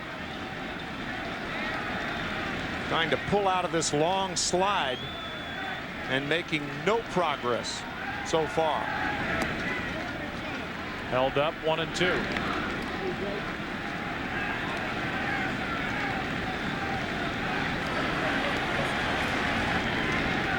That was a look at Shane Spencer, a .313 hitter against left-handed pitching. That's a slow roller. It stays fair. Hernandez can't make the play, and it's a leadoff infield single for Justice. He's being called out for being inside the baseline. The home plate umpire just came running up the line and called Justice out for being outside that running box down the first baseline. Outside meaning not in it, but inside. The inside part of the line, and Justice is out as Hernandez had nowhere to go with a flip. Justice is inside the line right now. Does he get outside? Boy, that is close. I think he beats the play anyway. If he beat the play anyway, the point is moot. Does he beat the ball?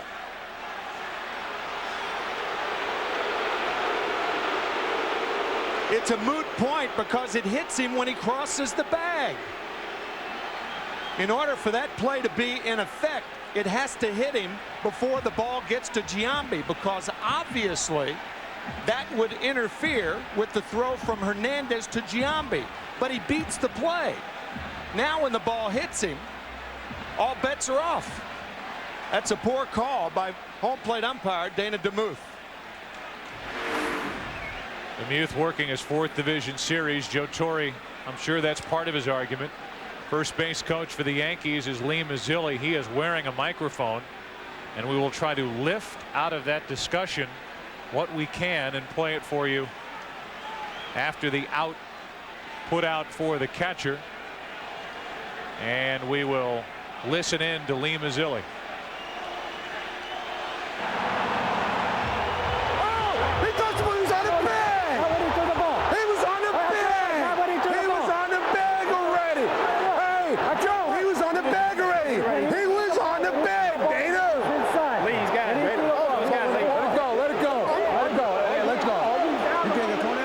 Was not part of the argument. That was the entire argument. The reason that Lee Mazzilli takes over and tells Joe Torre that he was on the bag, then the ball hit him, is because Joe Torre has one of the worst seats in the stadium, and Mazzilli one of the best looks at it. So with one out, the base is empty. Brocious fouls one back. Look where Soriano is standing. That foul back to the screen was not all that far away from Alfonso Soriano, who is moving right now, but he is almost right behind the plate. He's about 18 feet from the batter's circle. Brocious pops it up. Jermaine Dye, 2 out. Well, the base is empty and Soriano coming up. Again, we go back to Lee Mazzilli, the first base coach for the Yankees. He touched him when he was on the bag.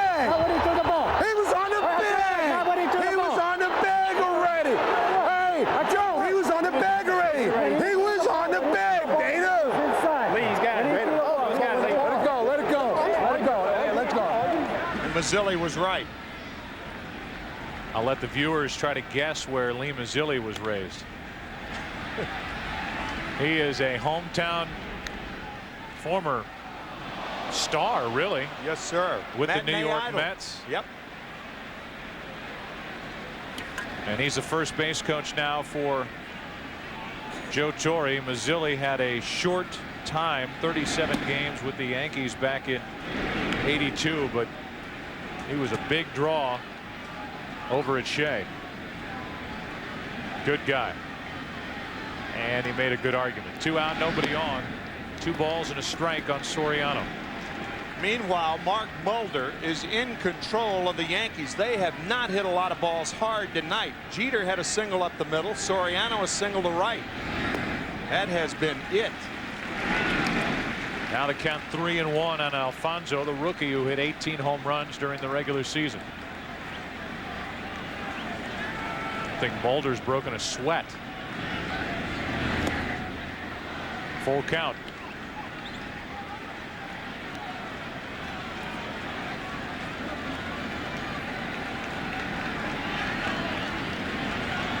Boy, he's impressive. Listed at 6'6", 210. Again, 24 years old, and the 23-year-old Soriano steps out.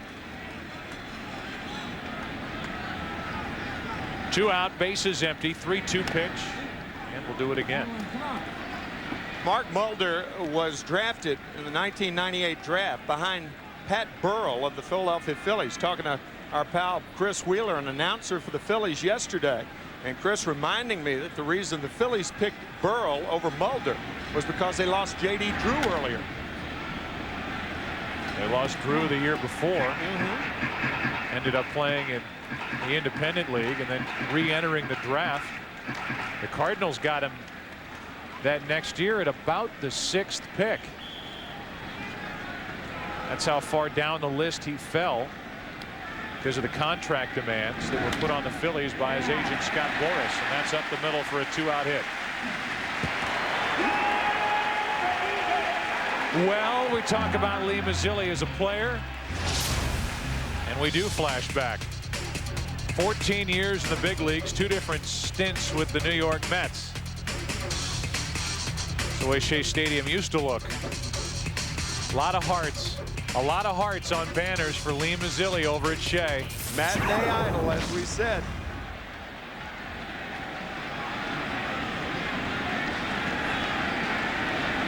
And now with a runner at first, 2 out, tying run at the plate, Knobloch is 0 for 2.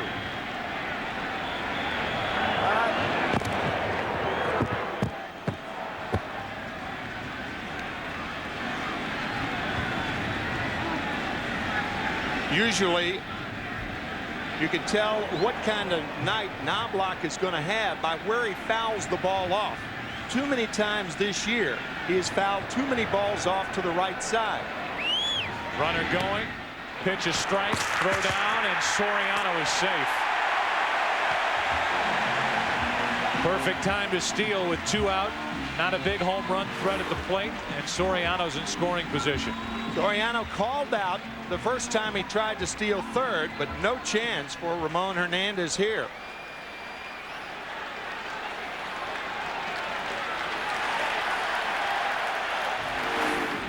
So now a hit could mean a run as Knobloch, who drove in 44 during the regular season, bats with an 0-1 count.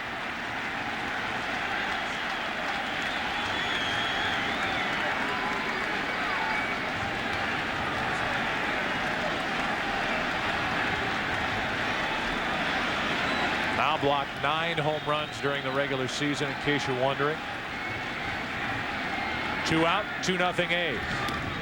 That's too high.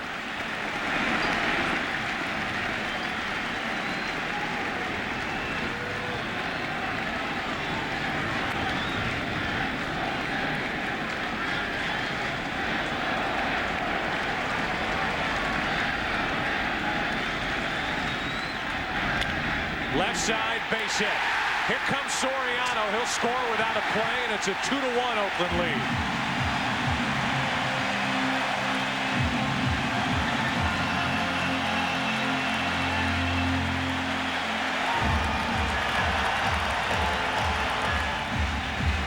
The changeup to Knobloch allows Knobloch to get the bat head out. You hear that term often. Pitching and hitting is how a pitcher can speed up the bat head with a slower pitch. That's what happened to Knobloch right there. And the Yankees are on the board. One set rolled into the outfield grass. No chance for Terrence Long. And now the tying run is on with 2 out for Derek Jeter. So you've got a new cast member for these October teams for the Yankees. Alfonso Soriano. 2-out hit. Stolen base. Run scored. Jeter right at Menachino. Good pickup. Knocked it down. Gets it. Inning over. But the Yankees are on the board. What might this inning have been without that play at first? Oh! He touched the ball. He was on the bag. How would he throw the ball? He was on the bag. How would he throw the ball? He was on the bag already. Hey, Joe, he was on the bag already. He was on the bag, Dana. Inside. Lee's got it. Let it go.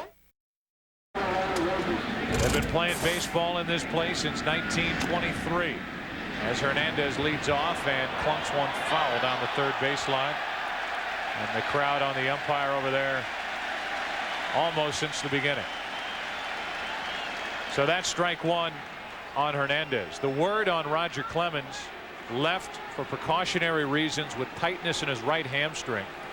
And Tim, whether the Yankees get through the first, let's say, 7 innings with Clemens or with the combination of Clemens and Hitchcock, if they keep it a tight game and a battle of the late inning relievers unfolds, the Yankees like their chances. With Mike Stanton, Ramiro Mendoza, and their finisher, perhaps the best in baseball, Mariano Rivera. That gentleman right there. Mendoza had a good side session yesterday. One of the setup men as Hernandez is out in front, 1-2. So many chances for the Oakland A's thus far in this game. All 5 innings they have had the leadoff runner aboard and yet have scored only 2 runs. The 1-2. That's foul. And well out of play.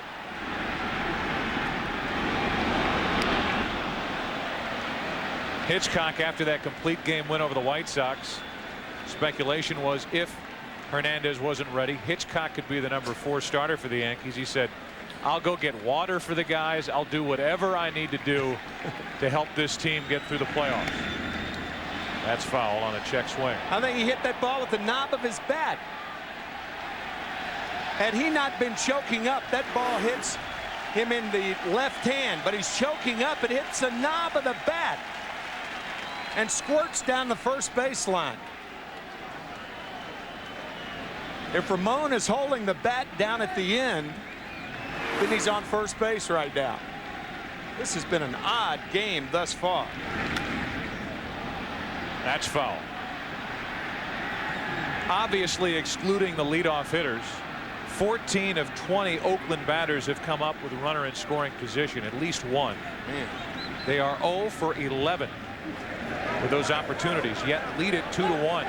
Thanks in large part to the pitching of Mark Mulder. A 1-2. Hernandez tries to shoot the gap in right center. Justice going to get it. Nice play. 1 out. When a right-hander hits a ball into right center field, the ball will slice back to the right fielder. Good play by Justice. That's a ball that with O'Neill with a stress fracture in his left foot, not running well, not feeling comfortable in the outfield, likely doesn't catch. Justice is in the lineup as the right fielder. That paid off, and now with 1 out, nobody on, here's Menachino, who's 0 for 2.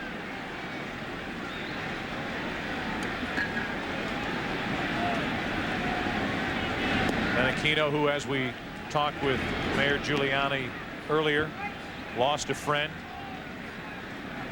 Tragic day of September 11th. A firefighter. He bats with 1 out, nobody on, 1 ball, 1 strike. And again, whether they were or are firefighters, police officers, emergency workers, the response here in New York, in Washington, in Pennsylvania, across the country has been remarkable. And there have been stories of firefighters and emergency workers and police officers leaving the safety of their city and traveling up here to New York or to Washington to help. We are, without a doubt, fans of them as Menachino takes ball 2-2. So typically we do the A&W fan cam. We show fans in the seats, fans of these big league players in Major League Baseball. Well, we'll turn the tables shortly. 2 balls, 2 strikes. Menachino with 1 out, nobody on. Stays up there, 2-2.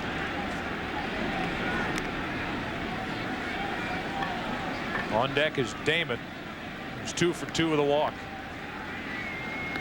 And could erase a frustrating regular season if he keeps up this pace, getting on base, trying to set up this Oakland lineup.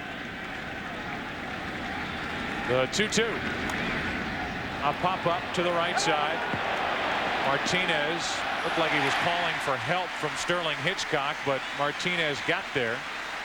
2 out, and our A&W fan cam, actually MasterCard fan cam, here in Game 1 of the Division Series. New York's finest, as Mayor Giuliani said early in the game, at their finest hour.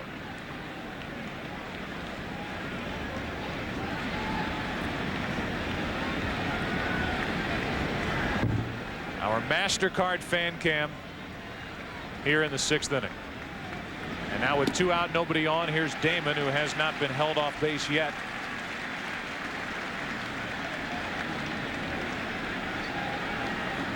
Two for 2 plus a walk. A couple of steals. Big breaking ball. And it's 0-2. Yeah, once a hitter commits, watch the right foot of Damon. You commit, knees buckle, strike 2.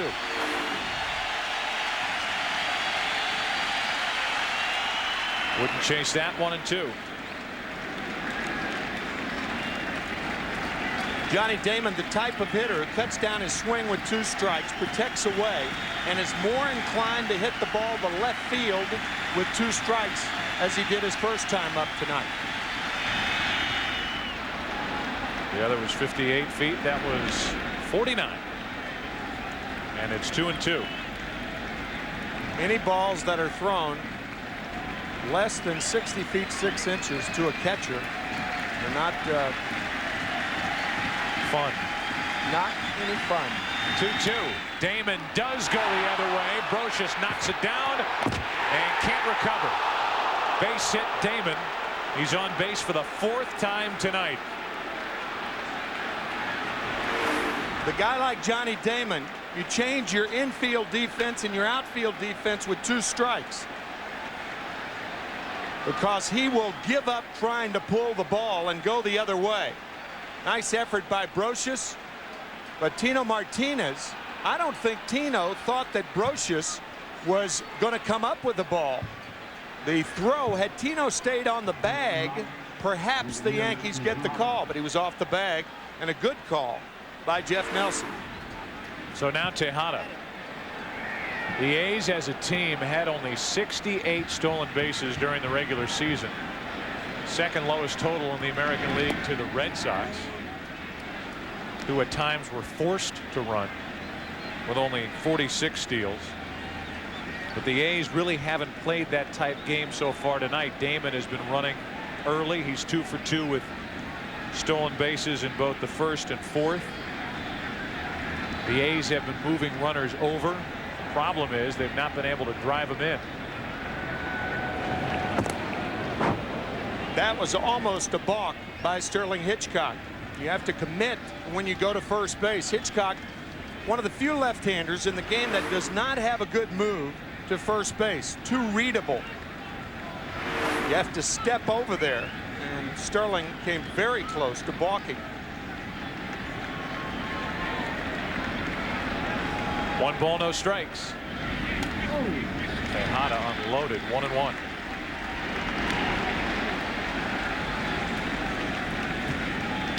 25 years old, Miguel Tejada wears number 4 in honor of a player he grew up admiring, former Oakland Athletic Alfredo Griffin.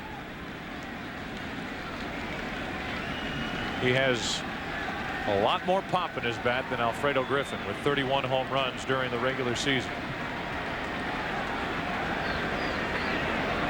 The 1-1 into shallow center, and Sterling Hitchcock has pitched 2 scoreless innings.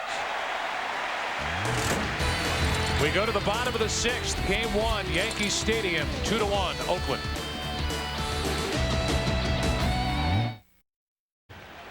Bottom of the 6th inning, and a big test for Mark Mulder.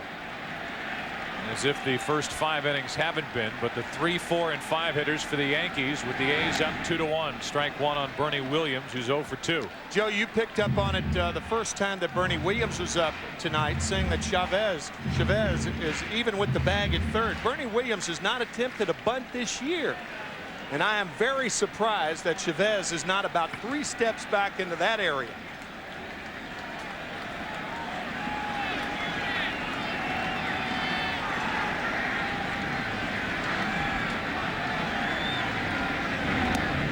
Big over the top breaking ball for strike 2, 0-2.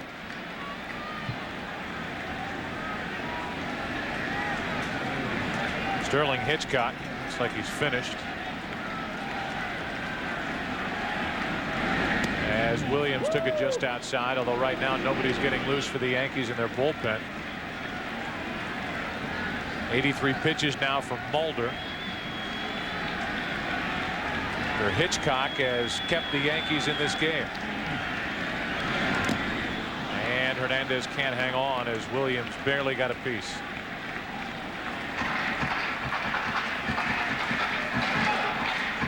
Talked about Mark Mulder last inning, going to Michigan State.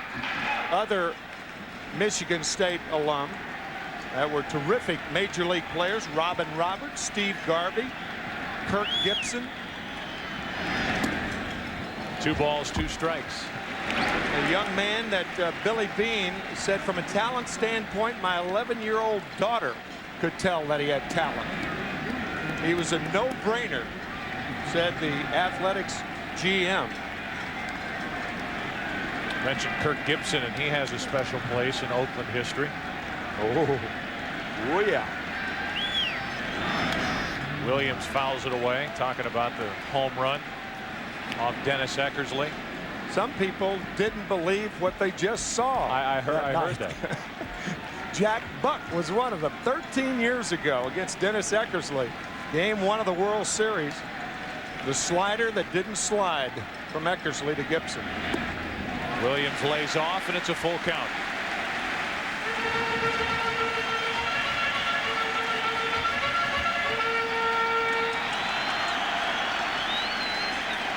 After Williams, it's Tino Martinez and then Jorge Posada. 3-2 to the left side, Tejada. He's got a good arm, 1 out. 1 away in the 6th inning, and we bring you Jeannie Zalasko with a game break. And Joe, we continue to feel the highlight reel with stars of the day. Atlanta's Tom Glavine hadn't lost in Houston in 10 years, so why start now? Glavine gets the win. The Braves go home needing 1 more win to return to the NLCS. The American League gets the spotlight tomorrow. First up, the Indians at Seattle on Fox Family, and then the A's and Yanks on the Fox Network, Joe. All right, Jeannie, so how about Houston? They go 3-9 in their last 12 games, but fight to win that last Sunday game in St. Louis to win the division. And their reward, you get to start with the Braves and Maddox and Glavine for a franchise that has not won a postseason series. You name it, they've lost it. Even winning the division 97, 98, 99, and with all that talent, now here they are down 2-0, going to Atlanta to face John Burkett. Shane Reynolds will be on the mound in game 3 in that series. Here's an 0-2 to Martinez. 1-2. Houston Astros have been involved in 2 of the most memorable league championship series against the Phillies in 1980. 4 of the 5 games were extra inning games. And then, of course, the New York Mets in 1986. Back to Mulder. 2 out. You and I agree. We agreed at the end of the regular season, and I think most who watched enough National League Baseball this season agree that the Astros, talent-wise, are the best team in the National League, but not now because of injury. They hope to get Oswalt back in this division series. They also lost Estacio. They lost Carlos Hernandez, a good-looking young left-hander. So their starting rotation was racked with injuries. Biggio's had a long year at second base, banged up, kind of effort he gives every day. And they are not what they hope to be at this point in the season because of injury. If you're facing the Atlanta Braves and Dave Malicki is your starter and you say he's going to give up 1 run in 6 innings, you'll take that in a second. 1-0. Hit hard to center field. Damon turned around, can't get to it. 1 hop off the wall. It's a 2-out double for Bo Sutton.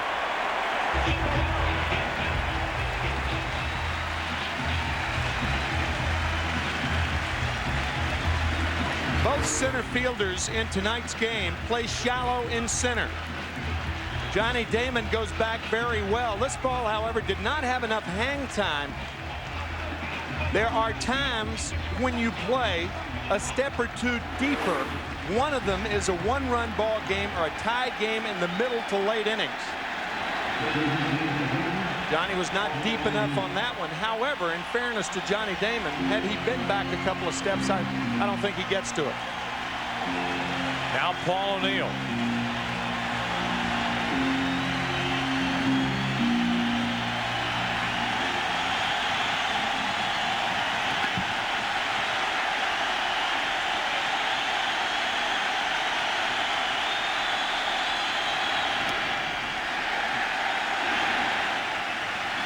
One of the most beloved Yankees during this run, Paul O'Neill. Quite possibly his final postseason for these Yankees or ever. 2-1 Oakland, bottom of the 6th, game 1.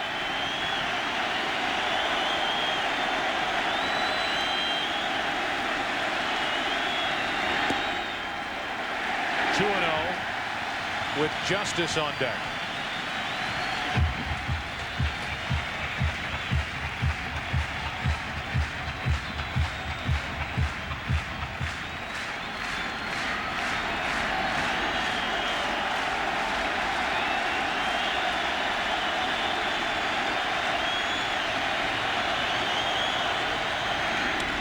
Two and 1.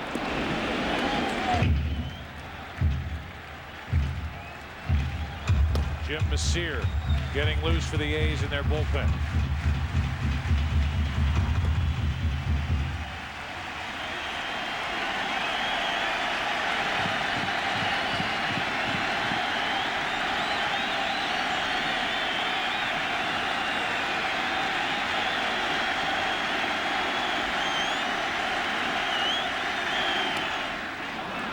Two and 2.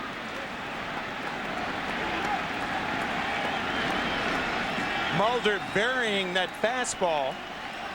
One's a 4-seamer outside, the other a 2-seamer inside. That fastball works as 2 or 3 pitches for Mulder.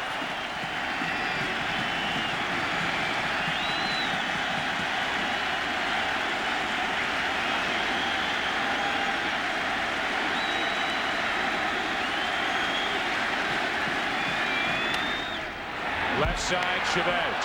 Long throw, perfect throw, and the inning is over. The A's not getting hits with runners in scoring position, but they are calm here in game 1 at Yankee Stadium. Back after this from your local Fox station.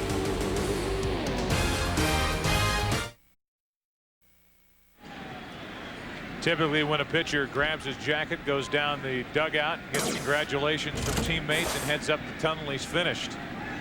Mentioned nobody was getting loose for the Yankees in their bullpen at the time, and that's because Hitchcock goes back to work. And why not? 7th inning, 2-1 Oakland, and Giambi almost leaned into that pitch or walked into it. Ball 1. Jason A sac fly back in the first, reached on an error by Knobloch in the third, walked and was stranded in the fifth. A walk to Giambi was the last effort made by Roger Clemens, who had to leave in the fifth inning with tightness in his right hamstring. A 1-1 to Giambi. 2-1. Perhaps more than any other major league hitter, Giambi will not swing at a ball off the plate, which is remarkable for a power hitter.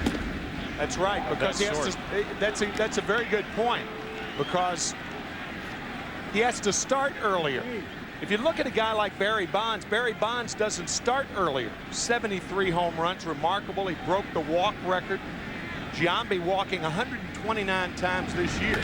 That is crushed toward the upper deck and back down onto the field as Giambi rocks one into right off Hitchcock to make it 3-1. Boy, that took your breath away. Oof. A thundering home run to right field against the facade. Mercy. How'd that sound?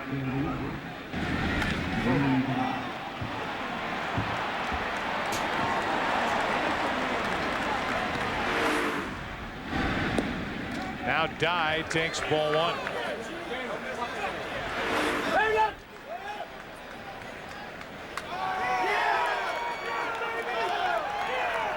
That got their attention. There was no doubt about that when it left home plate.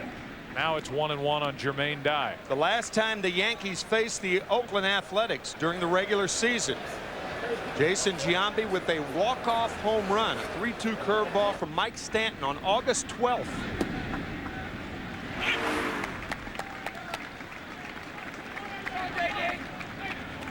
Another dent in the facade.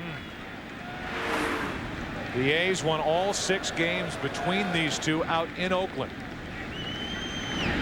So the A's were 6-3 during the regular season against the Yankees. They had that terrific series, which, as you mentioned, was capped by the walk-off home run by Giambi against Stanton on a 3-2 breaking ball. Dye chased one, and he becomes the first out here in the 7th inning and the second strikeout victim for Hitchcock. That at bat by Jason Giambi shows as much as any at bat can what type of hitter he is.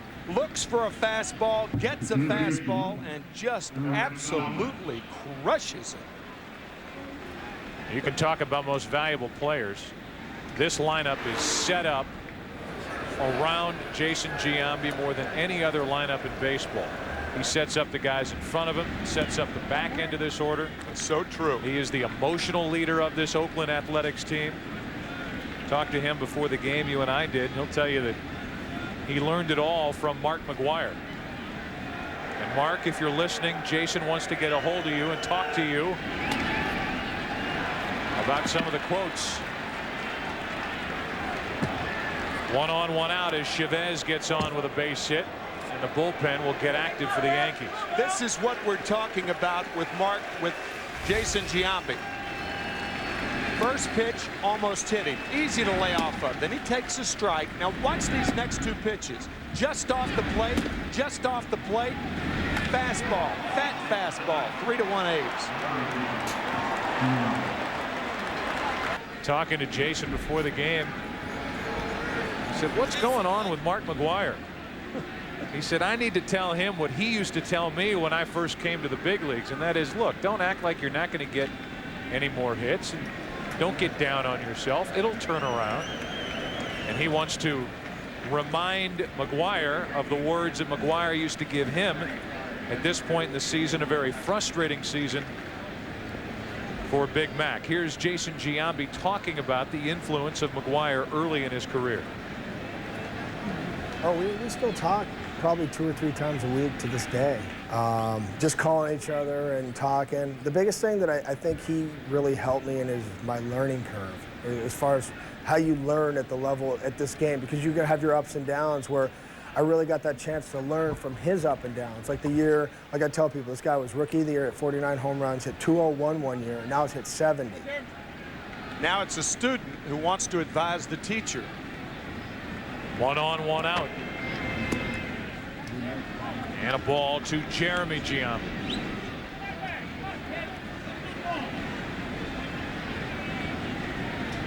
The numbers for Jeremy during the regular season: hit 283. He's doubled in this game, 1 out of 3. Approaching 11 o'clock here in the East. And a 3-1 Yankee deficit as Hitchcock checks on the runner. Chavez over at first with Tosic getting loose for the Yankees out in their bullpen.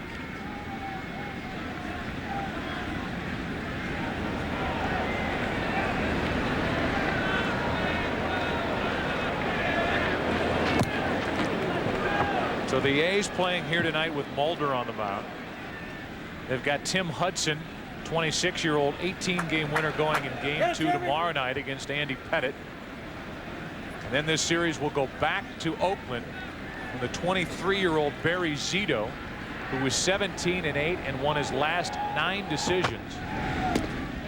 Will be on the mound for Oakland against Mike Messina, who was one of the best pitchers in baseball in the second half of the season. All 4 starters. We keep talking about the top 3, but add Corey Lytle to the mix, who was 13-6 and 9-1 in his last 11 starts. So they go 4 deep, as do the Yankees. Giambi, 2 balls and a strike.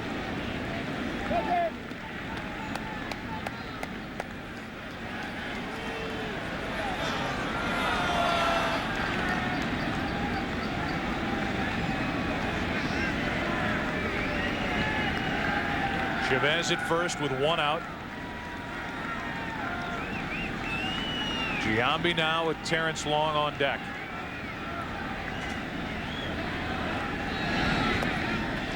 Two and 2. Roger Clemens lost the first game to the Oakland Athletics in Oakland in last year's divisional championship series. Then Andy Pettitte won Game 2. The difference is that the Yankees last year didn't lose Clemens in the process. Temporarily, a strained right hamstring. And I would imagine it'd be difficult to think of Clemens coming back for Game 5 if it goes that far. A 2-2 hit foul. On top of that, something we talked about at the start of the night, because the season carried to the final day of the regular season last year for Oakland, they were left with Gil Heredia for Game 1 and then Game 5. Now they've got their pitching set up the way they want it. It is looking good for Oakland right now, up by 2 in the 7th inning, but a long way to go in this Game 1. They steal one of these games on the road, take their chances with Hudson tomorrow night, and then go back with Zito on the mound, who's pitched well against the Yankees. They'll like their chances. 2 balls, 2 strikes.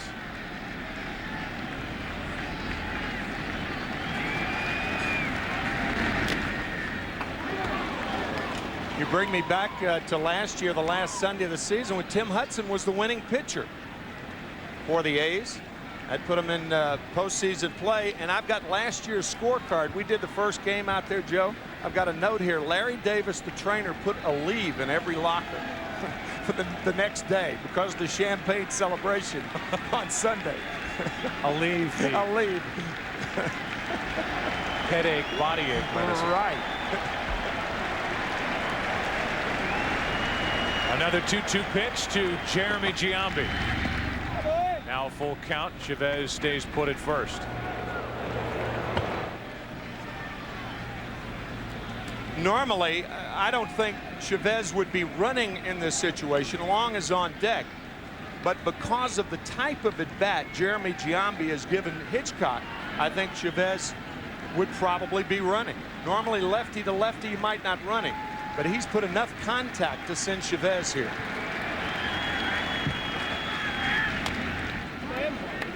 Not running, and again an indication that Giambi is able to put the bat on the ball.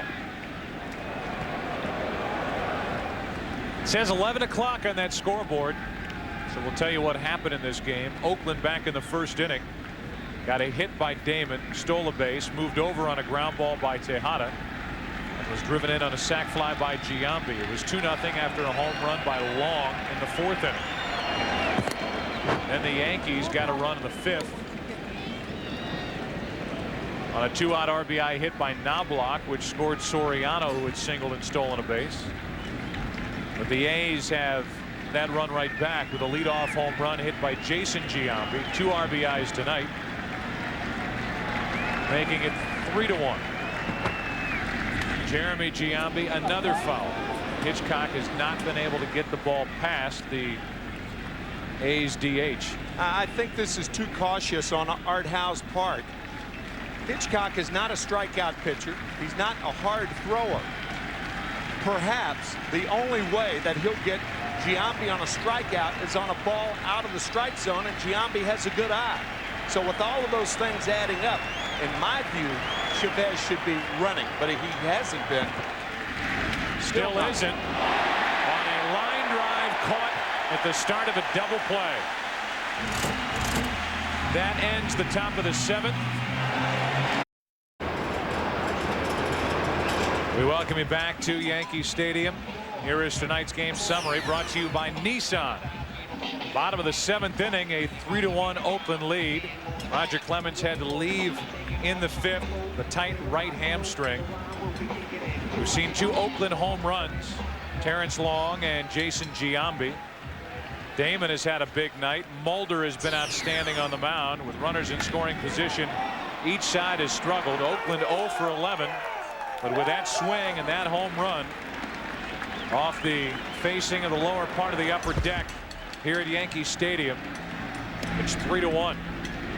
David Justice leads it off. It'll be Justice, Brocious, and Soriano.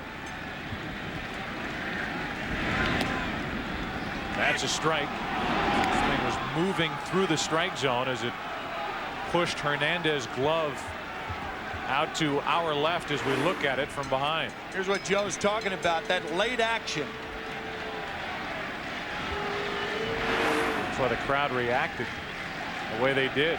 They booed the strike call, but it was definitely a strike, although Hernandez's glove ended up outside the strike zone. 1-1 pitch. That's foul. Pitching coaches love it when a pitcher's fastball explodes in the catcher's mitt. It's that visual. Very, very impressive performance by Mark Mulder, who missed last year's divisional playoff because of a herniated disc.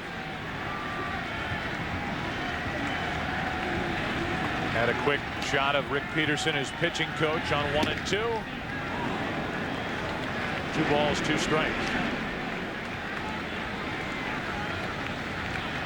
We talked earlier, these A's have been waiting for almost exactly a year to have another shot at the Yankees.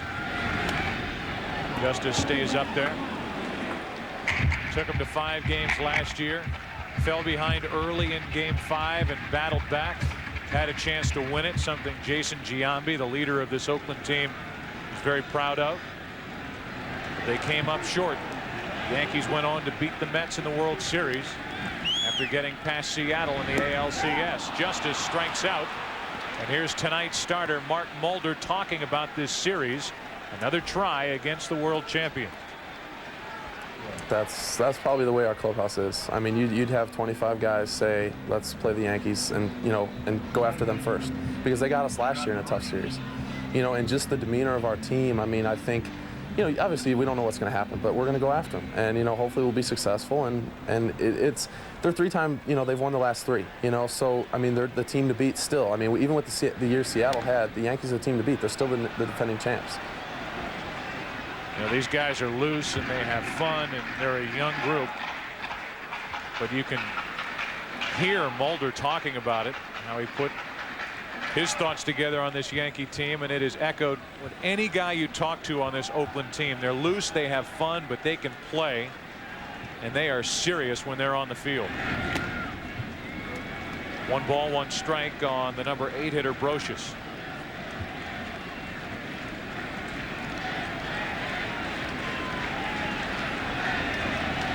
Mulder trying to go through 7. 1 and 2 on Brocious.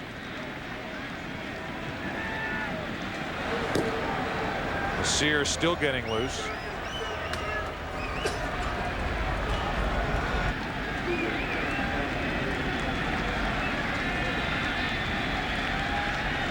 Brocious took ball 2.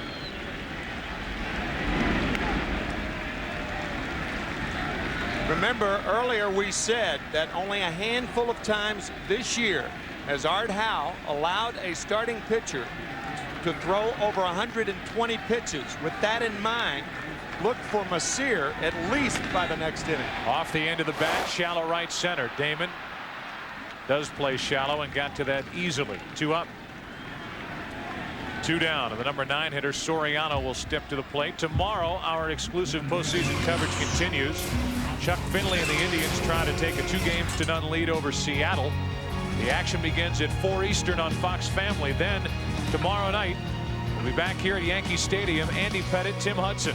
Game 2 of the A's and Yankees. Coverage starts at 8 Eastern right here on Fox. Another full day of playoff baseball across the Fox networks.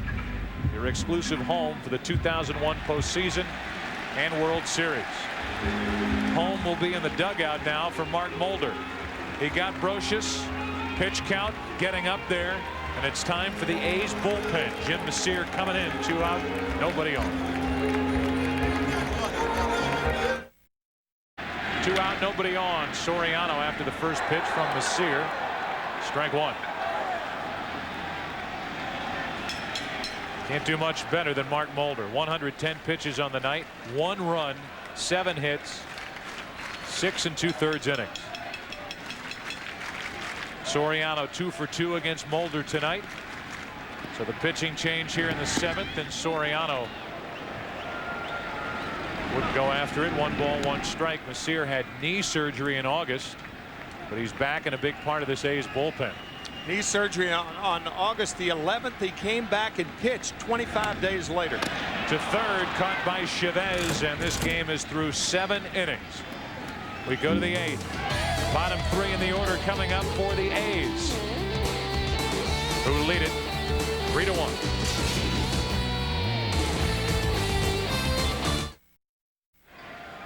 If you want to look at it tournament style, Oakland and the Yankees starting here tonight, game 1 of this division series. Cleveland leads 1-0 over Seattle, and the Mariners, after 116 wins during the regular season, will have their hands full with that Indians lineup.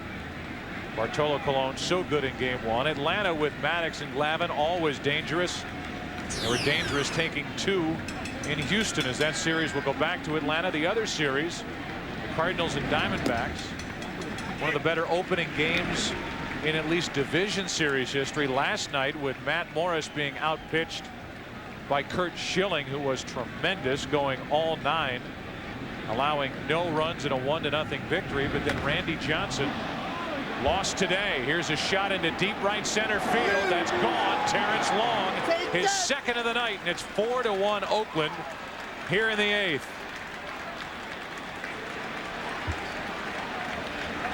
Terrence Long with 2 home runs. He hit 12 during the regular season. A fastball out over the plate. The first home run that Terrence hit was low. Nothing low about this one. This ball is long gone. So here's a guy, Terrence Long, hitting 7th, who hits 2 home runs tonight.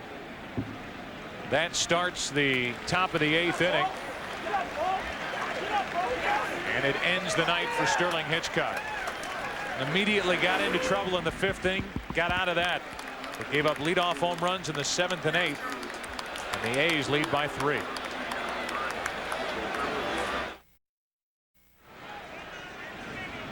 Sterling Hitchcock ends up going 3+ innings, allowing 2 runs on 5 hits, 2 home runs, 1 to Giambi, 1 to Terrence Long, and now Jay Wojtaszek, who the Yankees got midseason from San Diego, takes over. 3-0 with the Yankees, as pitch 1 is a 94-mile-an-hour fastball for ball 1 to Ramon Hernandez. Hernandez, Menachino, and Damon at least the rest of this 8th inning. A little more breathing room for that Oakland bullpen. 1 ball, 1 strike.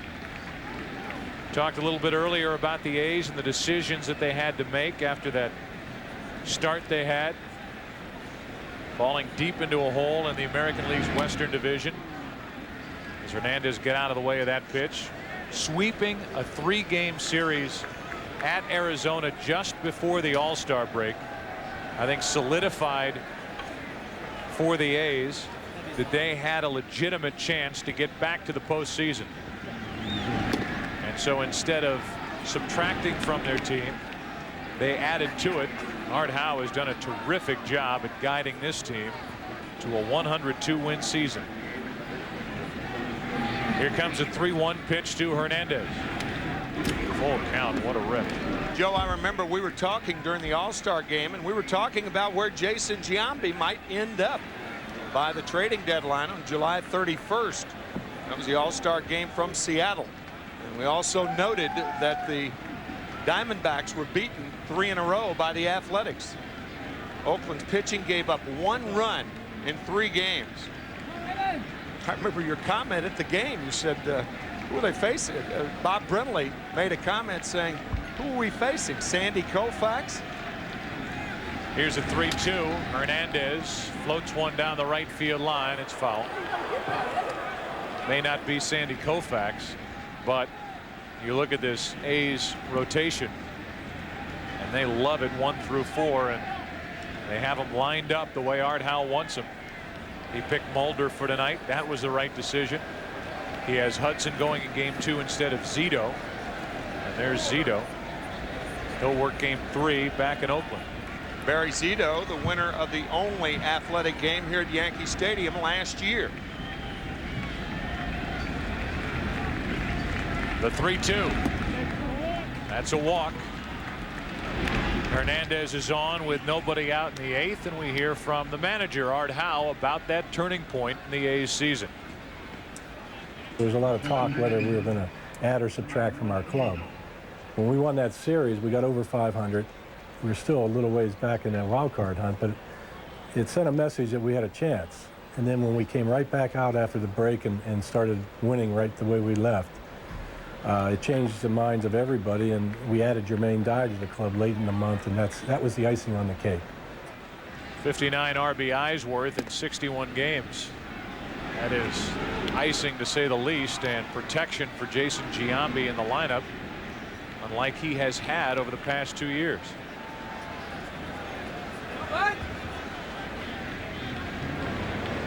Menachino at the plate. Chance for a bunt. Yep. Showing it, pulling back from strike 1. Particularly the way that Johnny Damon has swung the bat. Damon 3 for 3. He's been on base 4 times, and he's the on deck batter. So a bunt in this situation makes all the sense in the world. Something you don't see as often in the American League, because obviously there's a DH, no pitcher hitting. You don't see as many sacrifices. So not showing the bunts here in the count 2-1. So the Yankees don't know what they're going to do. Now you can hit and run on this count, the ideal count on which to do that, 2-1. The problem is Witasic is wild. One of the prerequisites to hitting and running, you want a pitcher that's around the strike zone, primarily that keeps the ball down. That's down the right field line, slicing, and it's foul. So a 2-2 count.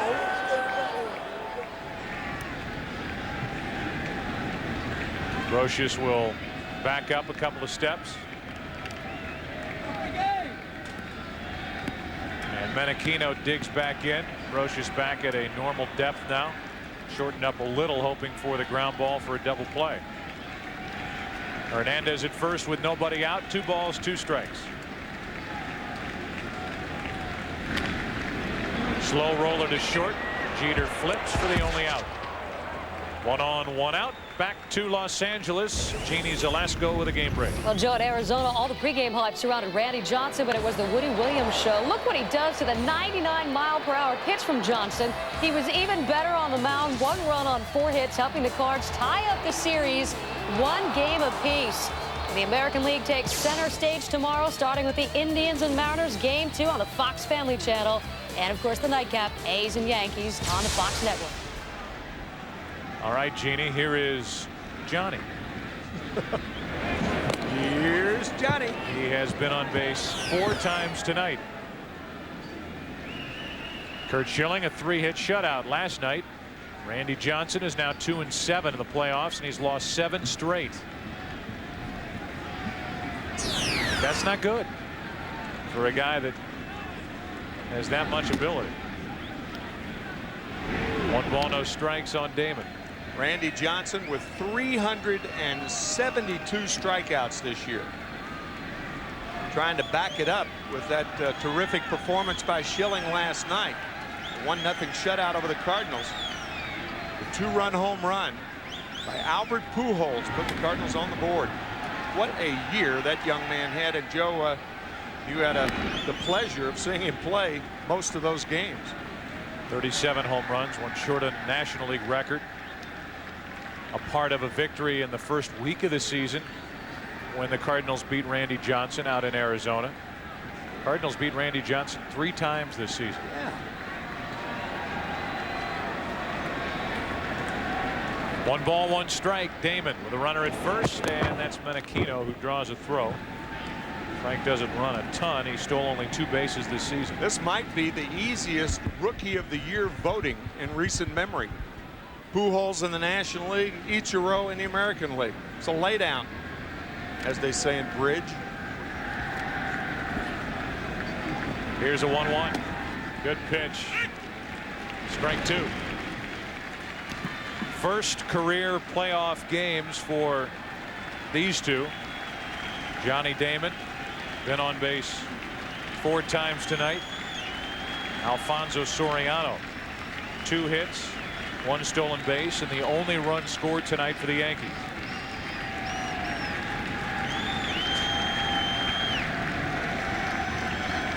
One ball, 2 strikes. That's past Tino Martinez into right. Menachino will go to third. Damon on at first with his 4th hit plus the walk. And the A's and their fans will gladly trade in a subpar regular season for some October action out of Johnny Damon. This is important for the A's to get him going like they thought he would during the regular season. There have been 17 hits by both teams in this game, and Damon has almost 25% of them. Now Stanton gets loose as the A's, who lead by 3, have a chance for more. Only 1 out in the inning, and Miguel Tejada at the plate.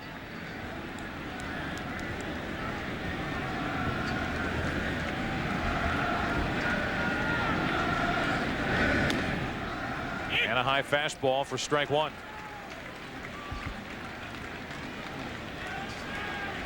A lot of baseball people talk about opportunities to run, and in my mind this is a hole sign for the runner at first base.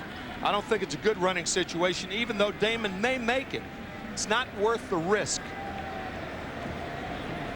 Step to third, look to first move. Chances of doubling up Tejada are remote. Then you have Giambi on deck. If Tejada makes an out, then you walk Giambi to get to die. To me, all things point to not running here.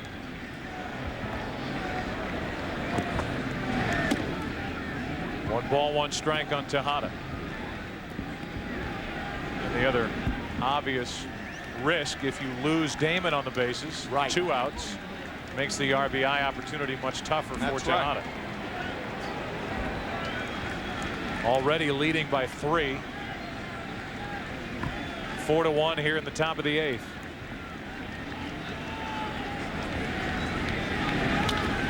That's into left field and will get the run home. Both runners tag. Menachino advances to the plate. And it's 5-1 Oakland here in the 8th inning on a sac fly by Tejada.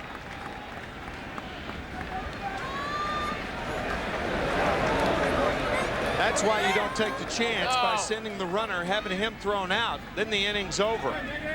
Tejada with the sacrifice fly, and Mike Stanton's going to be the new pitcher. In the category of trying to keep it within reason and trying to keep it close, it'll be Stanton the pitcher with Giambi the hitter. Runner at first.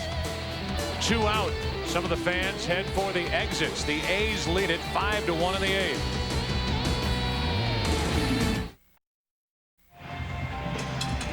Mike Stanton takes over for the Yankees. He will face Jason Giambi, who has hit 4 home runs this season off the Yankees, all 4 against left-handers.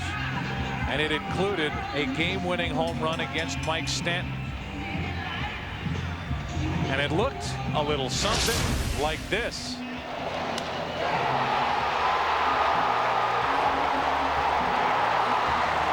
Capping a 3-game sweep.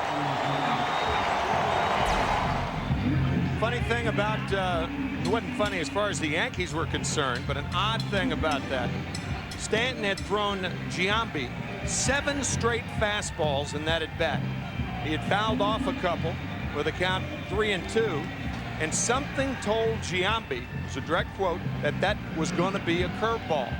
He didn't pick it up off of Stanton. He was looking for it. 3-2. He got it, and the rest is Oakland history.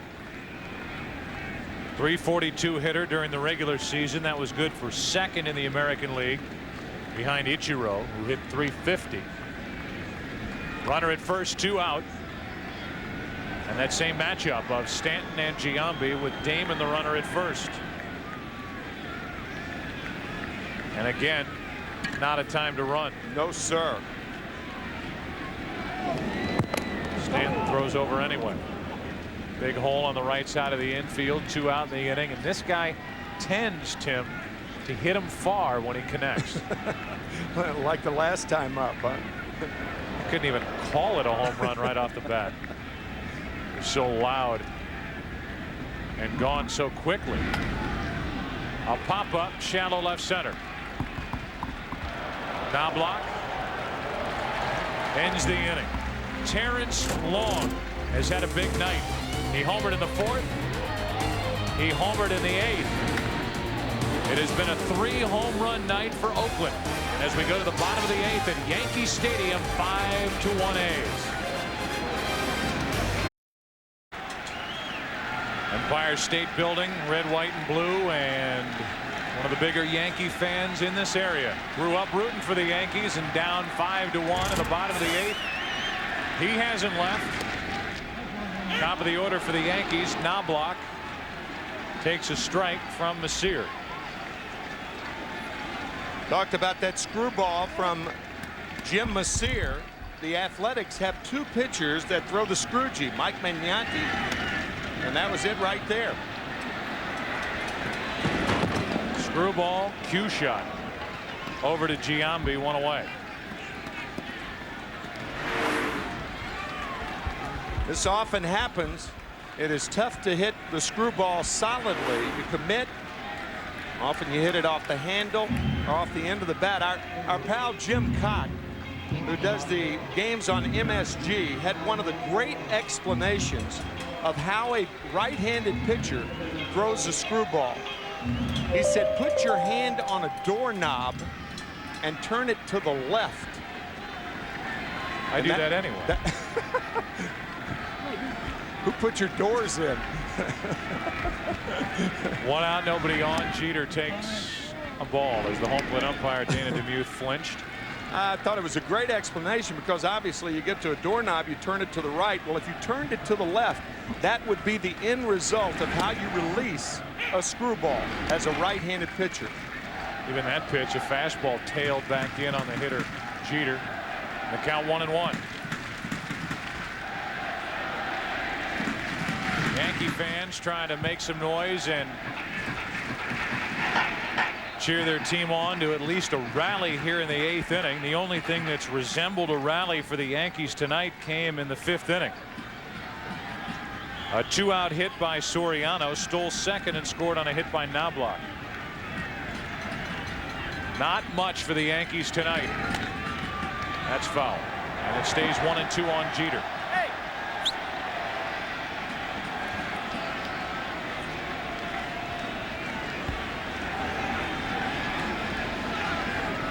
The primary setup relievers for Oakland. Messier, Jeff Tam will sneak in there, and from the left side, Magnante and Guthrie. And according to Art Howe, it's a matchup situation for those two left-handers, depending on who's coming up to the plate. So either one could be a setup man. Their closer, Jason Isringhausen. Jeter, a base hit through the left side with 1 out in the 8th. Jeter's 3 for 3. Actually 3 for 4, but 3 singles tonight. Singled in the 1st, 3rd, and here in the 8th.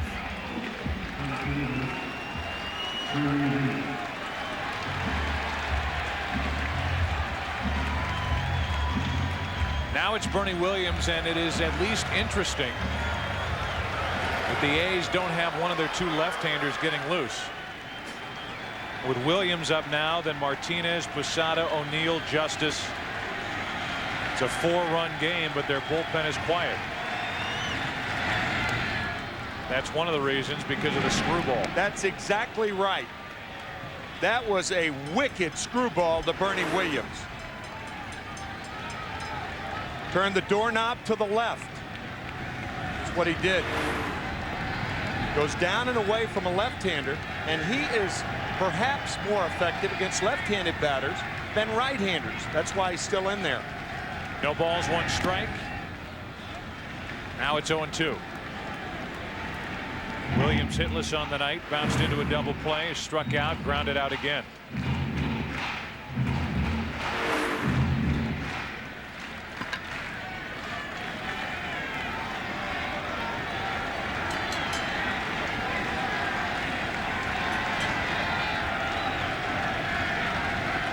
The 0-2. That's ball 1. Derek Jeter, the runner at first, has had multiple hit games in 4 of his last 5 postseason contests.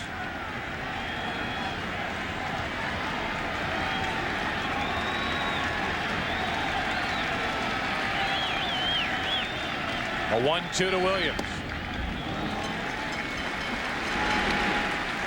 2-2. Still, I'm saying it's interesting that one of the 2 left-handers isn't at least getting loose. That is the type of confidence that Art Howe is showing in Jim Messier and his ability to get left-handers out. The 2-2. Menachino. Flip. Safe is the call at first, and the inning continues. So the 4's out, 4-6, and the bottom of the 8th is still alive. And a good hard slide by Derek Jeter, at least making Tejada jump. That was a very close play at first base. Bernie Williams, a track star in high school in Puerto Rico, breaks the ribbon. He almost came up short of the first base bag. That's right. Watch his last step.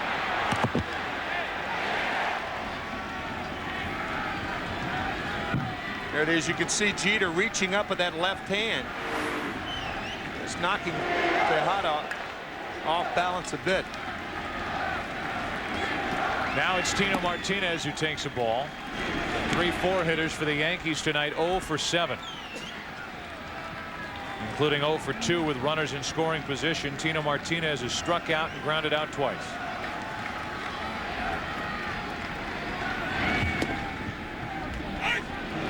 One ball, 1 strike. Little surprised Giambi is holding Bernie Williams on at first base. Bernie, a fast runner, but in this situation with Martinez up, no way he's going anywhere. The Yankees are looking for a long ball. 4-run lead by Oakland.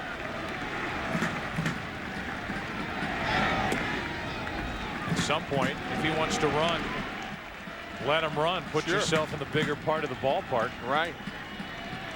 But the A's continue to hold against Bernie Williams, with Martinez up, 2 balls and a strike. Jorge Posada on deck. Down the right field line, foul. It's 2-2.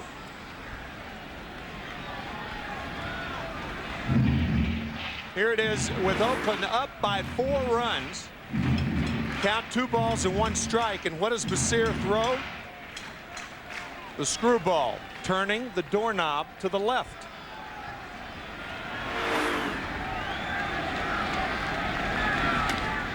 Martinez golfs one to right. At the wall. Goodbye.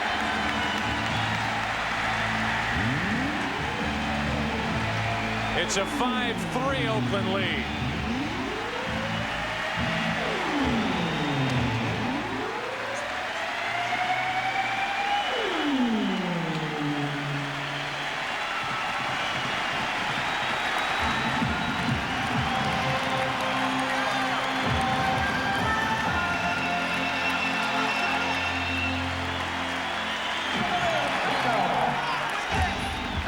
Tino Martinez, who carried this team in the second half. It's a 2-out 8th inning home run. Those 2 runs were pyramided by Jeter's slide, Williams hustle, Martinez hitting. Down and in. Puts the Yankees back in the game.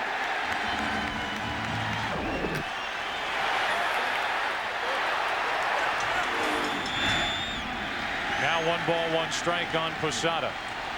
Finally for the Yankees, something to stand up and cheer about. But remember the slide by Jeter, the hustle by Bernie Williams.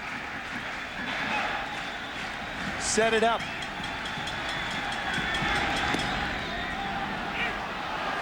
One and 2. So a 1-1 screwball from Jim Messier to put Posada in the hole. Now Isringhausen, the closer, getting loose.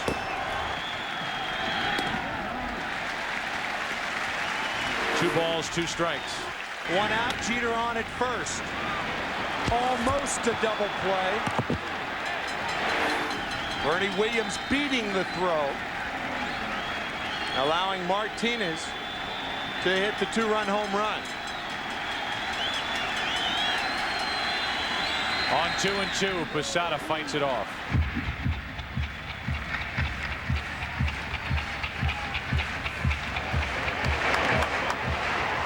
And Jeter's contribution.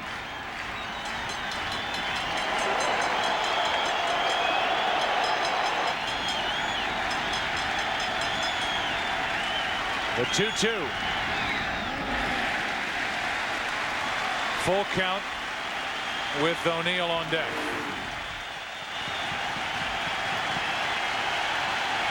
Jeter making Tejada get up.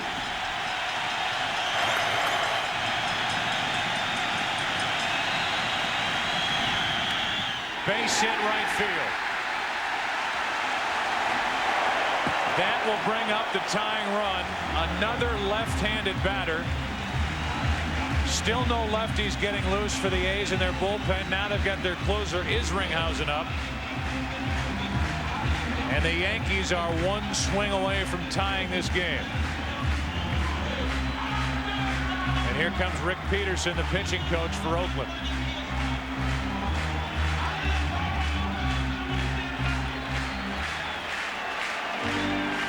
Joe Torre has trusted O'Neill over the years. Trusted his judgment of that stress fracture in his left foot. O'Neill said he was ready to get back in the lineup the final week of the season, tuning up for Game 1 of the division series. And here's Joe Torre talking about his right fielder DH, Paul O'Neill. And the only thing I realized that was selfish about O'Neill is he wanted to get a hit every time up. Well, I'll take that. I'll take that. I mean, you know, and the only one he gets mad at, the only one he throws helmets disparaging is himself. He does. I know he yells at umpires sometimes, and he's very upset sometimes with the call, but he never blames an umpire for getting him out. It's always himself. I'm going to miss that. I'm going to miss it. The final words from Joe Torre. Further speculation. This could be it for O'Neill. Runner at first, 2 out. a strike on the outside corner. Joe, the same thing applies with Giambi at first base right now. Posada's going nowhere with O'Neill up there and a chance to tie it, and yet Giambi's holding Posada on. There is no way Giambi can be holding Posada on right here. That's a manager's responsibility to put him behind him. Strike 2 to O'Neill.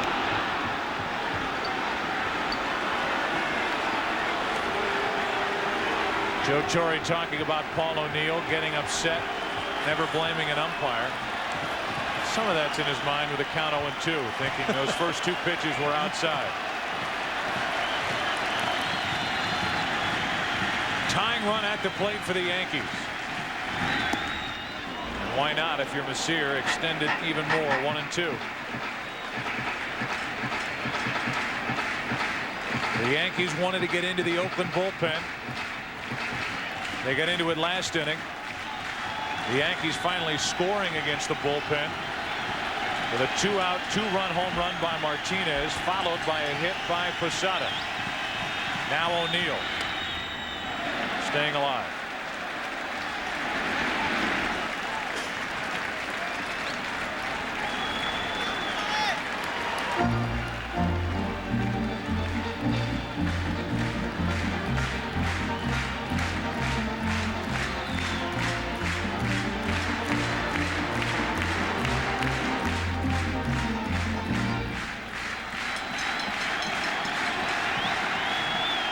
One ball, 2 strikes. 2-2. 5 straight fastballs to O'Neill. Speaking of fastballs, Mariano Rivera getting loose for the Yankees.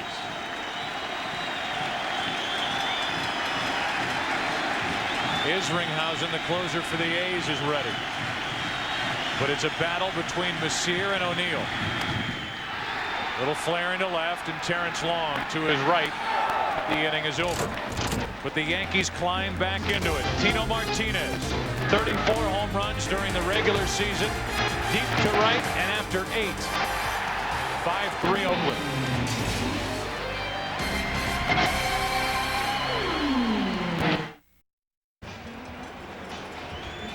Well, it's a 2-run game now, 9th inning, and Stanton, who finished off the 8th by retiring Jason Giambi, will work to Dye, Chavez, and Jeremy Giambi. The middle part of this Yankee bullpen is a weak link on this World Championship team. And it's against the middle relief corps that the A's scored 1 in the 7th, 2 in the 8th. And those 2 runs the difference in the game now as we move to the 9th. Attack on home runs. You don't think they're as important when you get them as they often turn out to be. Jermaine Dye first up. Coming up immediately after the game for most of you, the late local news.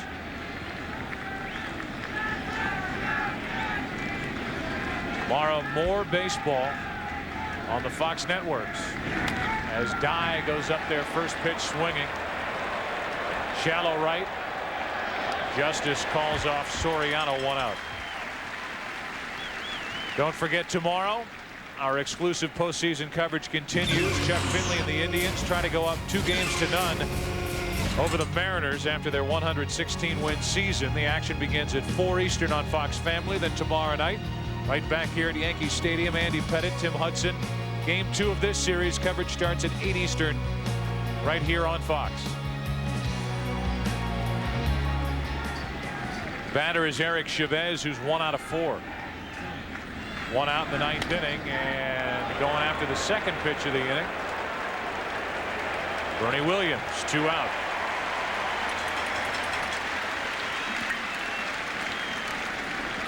The Yankees will have the bottom 3 in their lineup. In the bottom of this 9th inning, here's Ron Gant off the bench to bat for Jeremy Giambi.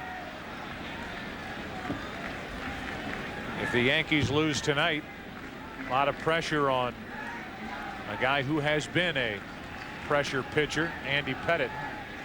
during his postseason career for Joe Torre. As there was last year in Oakland when Andy Pettitte faced a similar situation, down 1-0 for the A's, and Andy won that ball game. Ron Gant. Strike one. Gant made his name with the Braves, but he's bounced around since those days. With Cincinnati, he's been with St. Louis. He's been with Philadelphia. He's been with Colorado, now with Oakland. Sear talking to his pitching coach, Rick Peterson. And Gant able to get out of the way of that pitch, 1-1. Joe, another good move by the ever alert Billy Beane, the general manager of the Athletics. John Jaha, who had started the season with the A's, the oft injured Jaha, retired on June 30th, and 3 days later Billy Beane went out and picked up Ron Gant. That's strike two from Stanton. A splitter. Stanton throws it rarely, and probably because of that, it's very effective. Mike Stanton, who's been in every postseason since 1991. Everybody talks about Rivera and his postseason numbers. 40 playoff games. Stanton has a 1.08 ERA.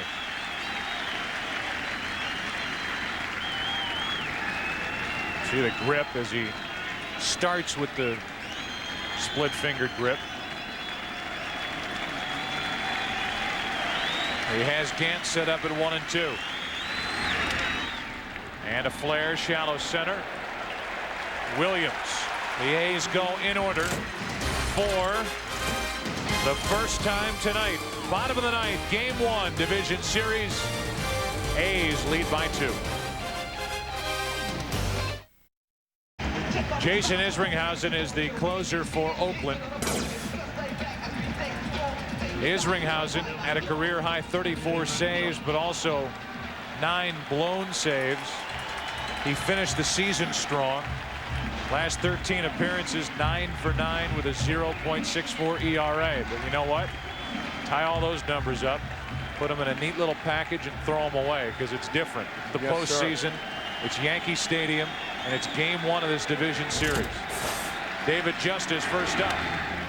He loses the bat, and the foul into the Yankee dugout.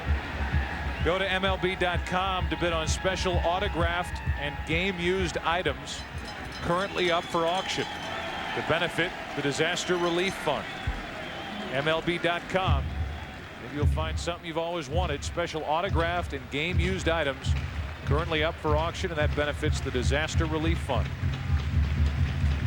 Isringhausen will work to the bottom part of the order. Excuse me, Joe. We've talked several times about how confused David Justice appears at the plate, jumping at the ball. Sometimes your foul balls are an indicator of how you're going to hit. And to pull a ball that far foul knows that David Justice is way out in front.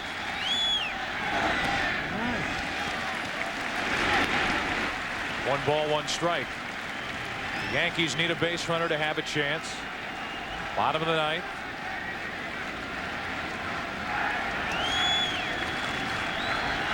They lost game 1 in Oakland in the division series last year.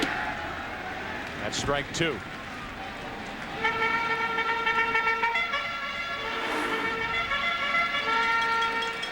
That's a cut fastball by Isringhausen, and it cuts right across the mask of Ramon Hernandez.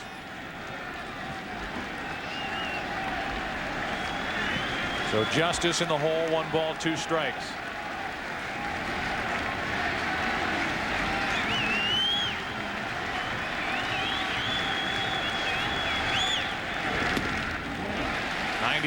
miles an hour, 2-2.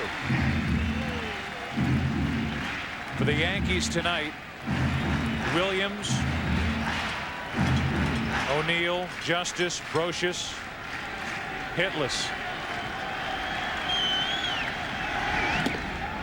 It continues for Justice, 97 miles per hour, and that's just too much for David Justice. 1 out. Talked about it, lifting the front leg, the kick, and the plant, and his third strikeout of the night as Justice's woes continue. You wonder if he'll be in the lineup tomorrow night against Tim Hudson. Better chance with a right-hander on the mound. Hudson, the righty, 18-9. Andy Pettit, 15-10. It's game 2 tomorrow night right here on Fox at 8 Eastern. 1 out. Brocious takes ball 1. The Yankees losing Roger Clemens in the 5th inning tonight. Strained right hamstring. You got a quick look at Mark Mulder, who was outstanding. 6 2/3 innings. That's down the right field line. It is foul. Just foul. 1-1. 27 umpires trying to help Greg Gibson right in this area right there. That little room down the right side, that thing almost landed in his pocket. Come on, Greg. Ball is fair. That's what they were yelling at him down the right side as you look at Andy Pettit. Last year, game 2 of the division series, 7 2/3 innings, no runs, 5 hits. Yankees won it 4-0. Series eventually got back to Oakland for game 5. The Yankees had a big early lead against Gil Heredia. Misplay by Terrence Long out in center. Led to a big first inning. A's made it close but could not beat the Yankees. Breaking ball is strike 2 to Brocious, 1-2. Soriano's 2 out of 3. The number 9 hitter. He waits on deck. At breaking ball to Scott Brocious, the knuckle curveball. Heavy, hard, and nasty.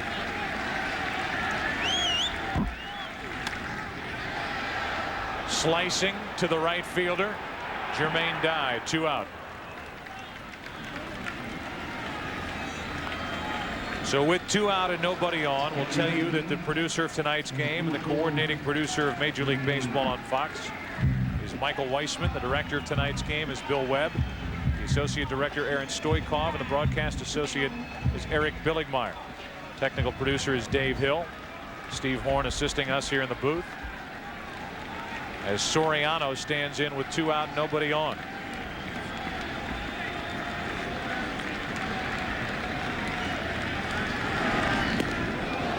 Almost ducked right into it. Ball 1. The senior producer of the studio show, Scott Ackerson, produced by Gary Lang, directed by Bob Levy. The senior producer of Fox Sports is Bill Brown. The executive producers David Hill and Ed Gorin. 1 ball, no strikes on Soriano. One time he's been retired tonight, he lined out. Wow. 97 miles per hour, letter high, 1-1.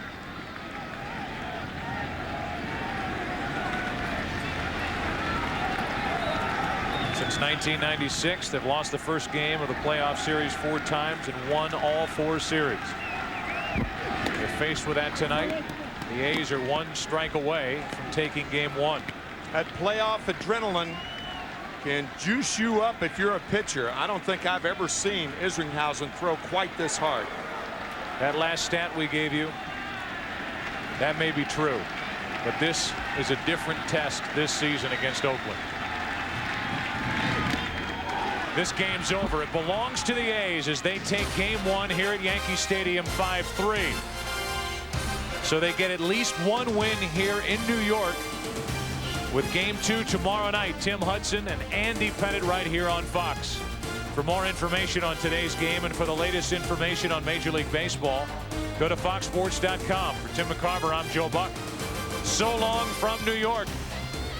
The A's come up with 3 home runs, 2 by Terrence Long. An emotional night here in New York at the tail end of an emotional month.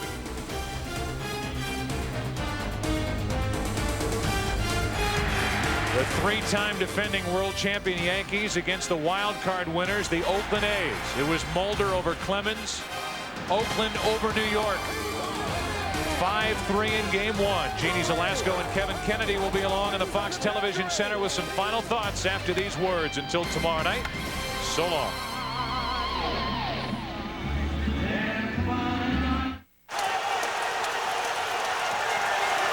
running, Mark McGuire.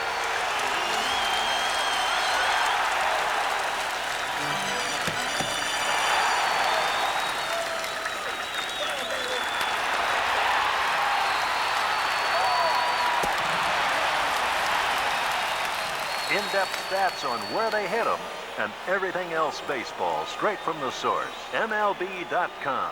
Connect with it. This fall, it's like a breath of fresh air.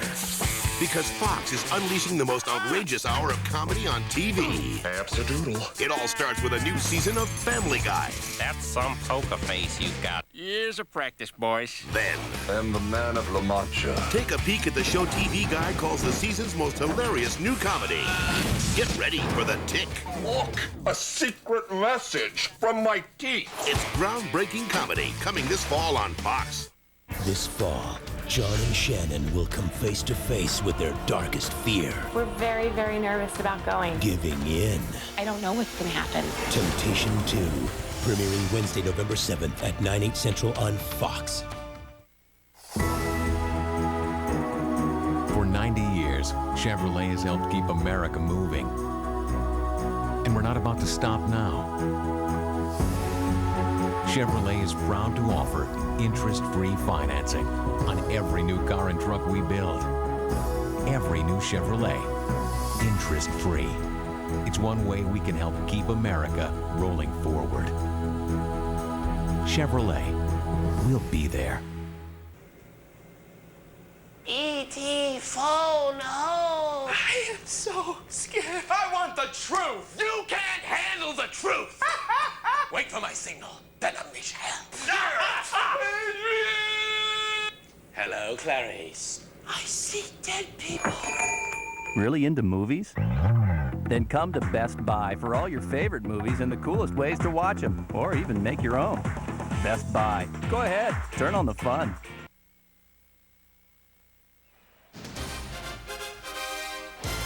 Hi, everyone. Welcome inside the Fox Network Center. I'm Jeannie Zalasko along with Kevin Kennedy. Your late local news is coming up next. But for now, Game 1 of the American League Division Series between Oakland and New York is in the books. And once again, it doesn't go the Yankees' way, but it is deja vu all over again. Same final, same scores last year. Absolutely, but a different pitcher tonight for the Oakland A's. And this guy, Mark Mulder, threw phenomenal tonight. He had a 93 fastball, good movement, good curveball to the right-handers to get them out. Good slider to the lefties to get them out. The key for him tonight, he had to get the lefties out. The key guys, Tino Martinez, Paul O'Neill, David Justice, he did that.